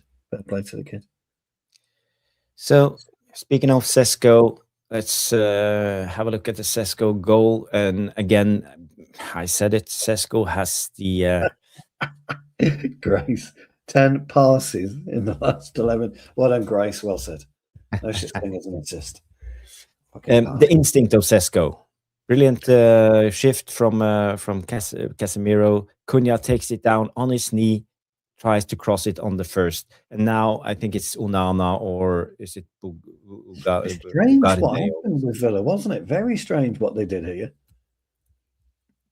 Yeah, but they never expected Cunha to take it down and take it with him on the first touch. Again, that's just magic. That's just magic. Brilliant. Absolutely brilliant. So, but they were kind of in possession. It was just really weird, wasn't it? What happened? It's worth noting that Sesko was on the deck and then kind of got himself up to spin around and put it away. I know it was a wicked deflection, but who cares? This is where Sesko goes. I know, yeah, near post. But how quickly he understands the situation, turns back and takes the shot directly. It's very, very, very good. Instincts of that finish. That's something else. I'm glad he scored. I was delighted for him. Yeah. So again, Sesko. He just jumps over three. I mean, it's hard to see where he appears from, isn't it? It's hard to see. Look where he appears from. He appears from nowhere. Slow down. Look at him. I know. It's like it's weird, isn't it? He appears from nowhere. And by the way, look at Dalot in this situation. And Martinez. Now Dalot at this point in time is offside and interfering with play. Yeah. At that period of time, you see, and he not the actual goal part itself, but before he was offside and interfering with play. That's my point. But Dalot, I'm not going into. If there's any consistency, maybe both goals should have been disallowed. Today was consistent, and he's looking straight at it. So today was consistent, but it's just a rule I don't like, because don't forget, Jarvis, it was only Dalot's momentum that took him into that position. Yeah. So. Yeah. But it was a brilliant goal. We won the game 3-1. You care to take a look at the table? We can look at the Premier League table. I think we can look at the table, can't we, pal? We've got a question though from Boxing Straight Talk.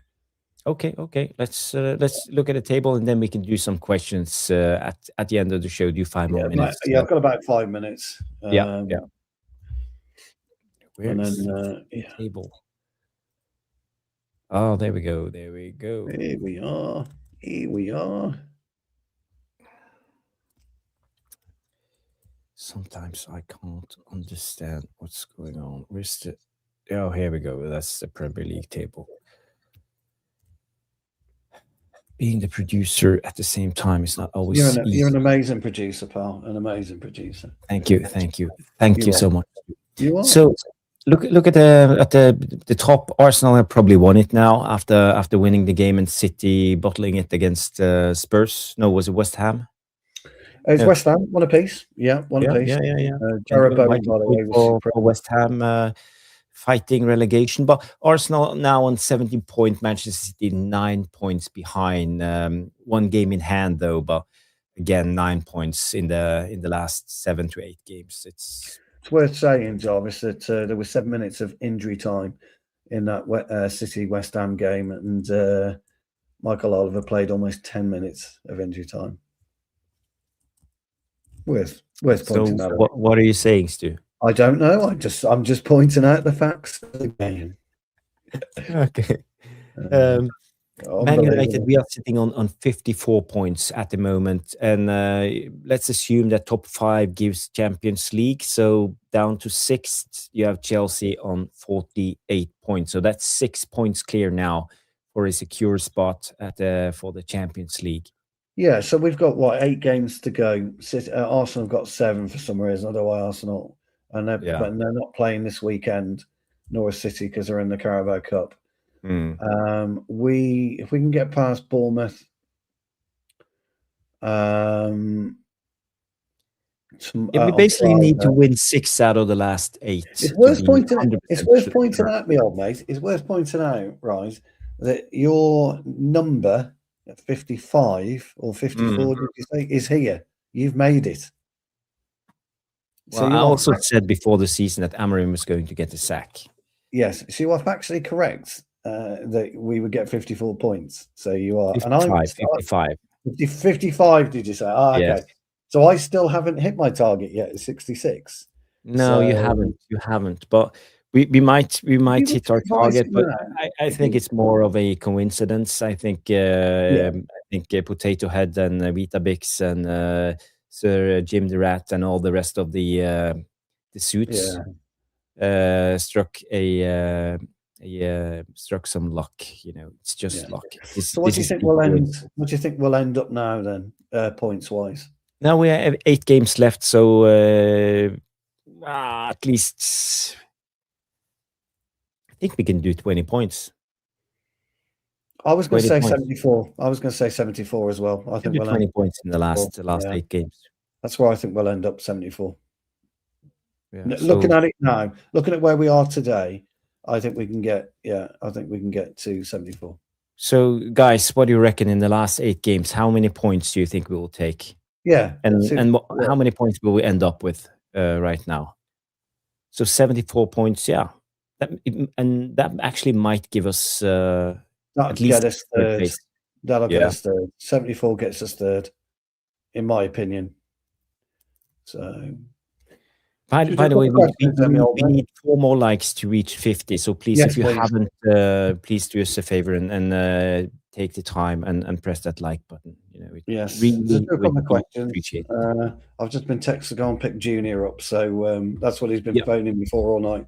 Ooh, okay. We're going to wrap it up after this one and the question. Yeah, let's do a couple of questions. I just want to look at the bottom of the table, and if you look at the bottom of the table, you have Leeds on 32 points, Spurs 30, 29, and 29. So, but if you look at the goal difference, both Forest and West Ham are far behind Spurs. So, basically, Spurs have a point in hand. Every time they go level, Spurs will be ahead. So, I don't know who will go down, Stu. Look, I'm so pleased for Wolves because they're on 16 points. And until they got a draw against us, they weren't looking like anything. So fair play to Wolves. I'm delighted for them. But it's West Ham, Burnley, and Wolves. Okay, so you think West Ham will go down? I think Forest will survive. Tottenham will survive. Leeds will survive. I think it's. I just hope Spurs go down. For me, I would laugh my ass off if they go down. No, can you imagine Arsenal winning the league and Spurs going down in the same season? Fuck you. Jesus. It will be interesting. And by the way, Grace comes in. She reckoned we will get 78 points. That's nice. Strong. That's strong. But then we have to win all the games. 78 points probably takes us a point behind City, 2 points behind City. We won't finish second on 78, but that would finish. That'd be a strong season. That would, because what did we finish last season on? Is it 30? 44? 45? 44, 45. So there you go. Yeah. Let's do a questions. 76 and yeah, 76. Interesting. Danny, I wanted to Boxing Straight Talk came up with this. He said, "What do you, Stu and Jarvis, think of Mainoo at the moment?" Now, actually, Boxing, I read your comments earlier on in the show.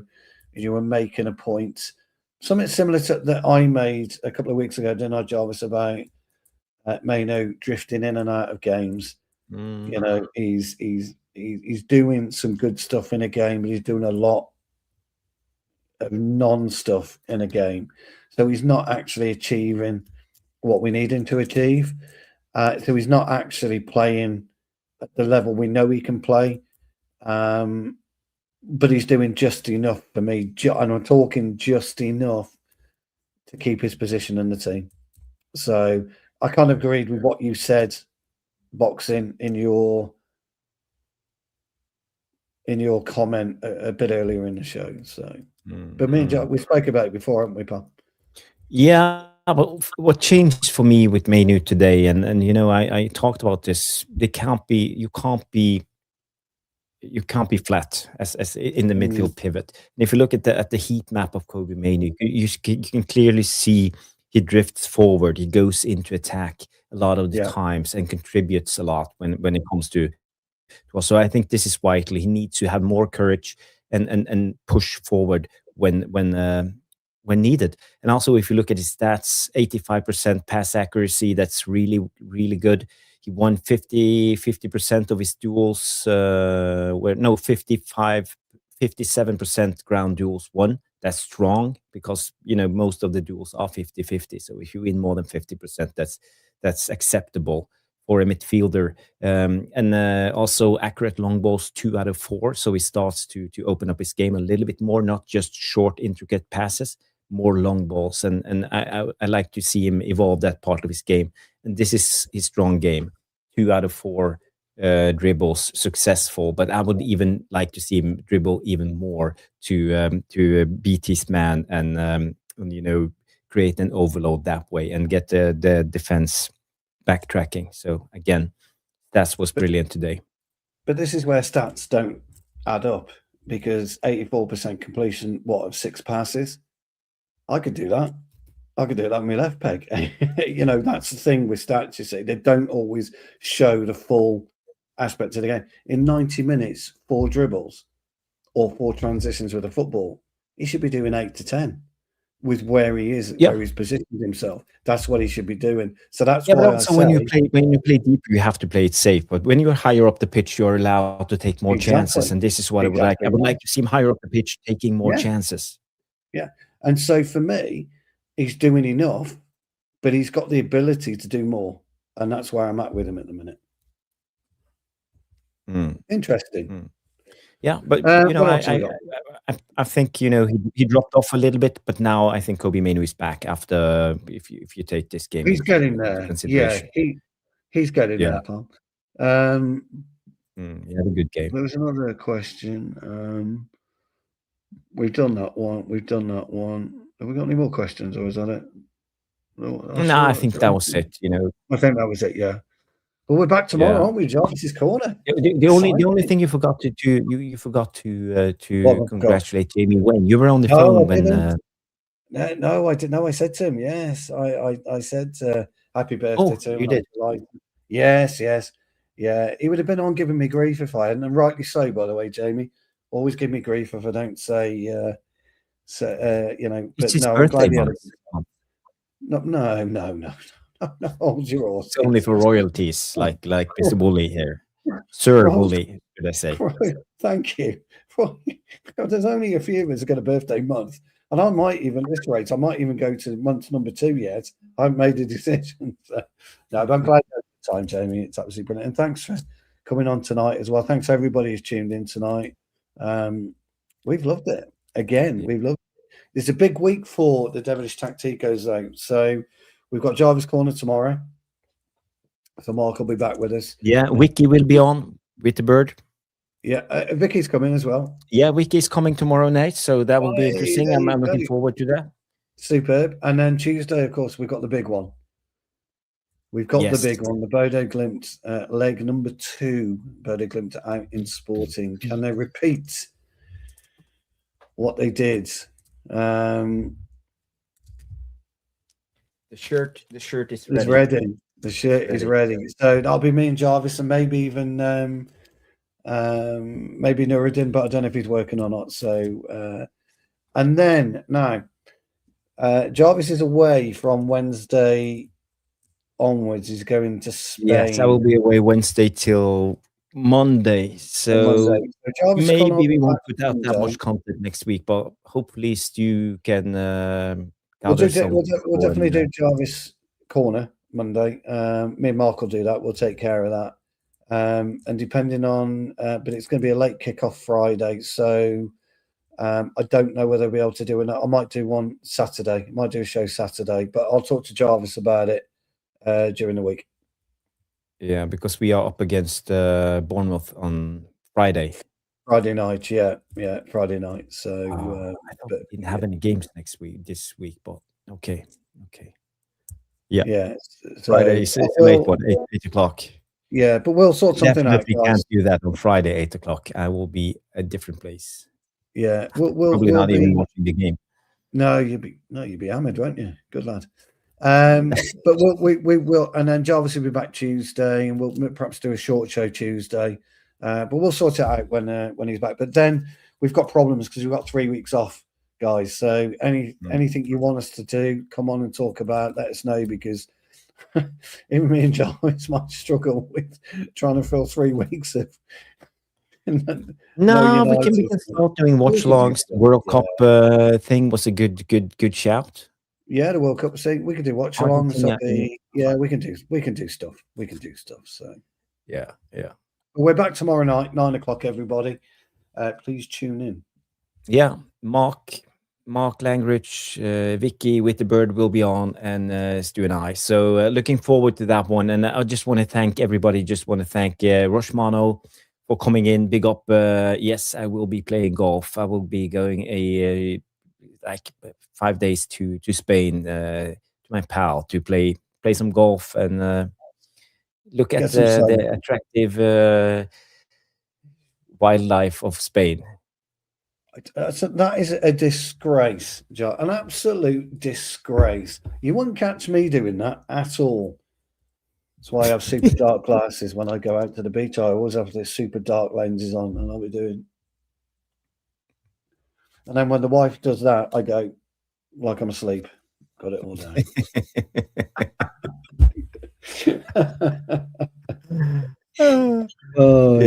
Yes, guys.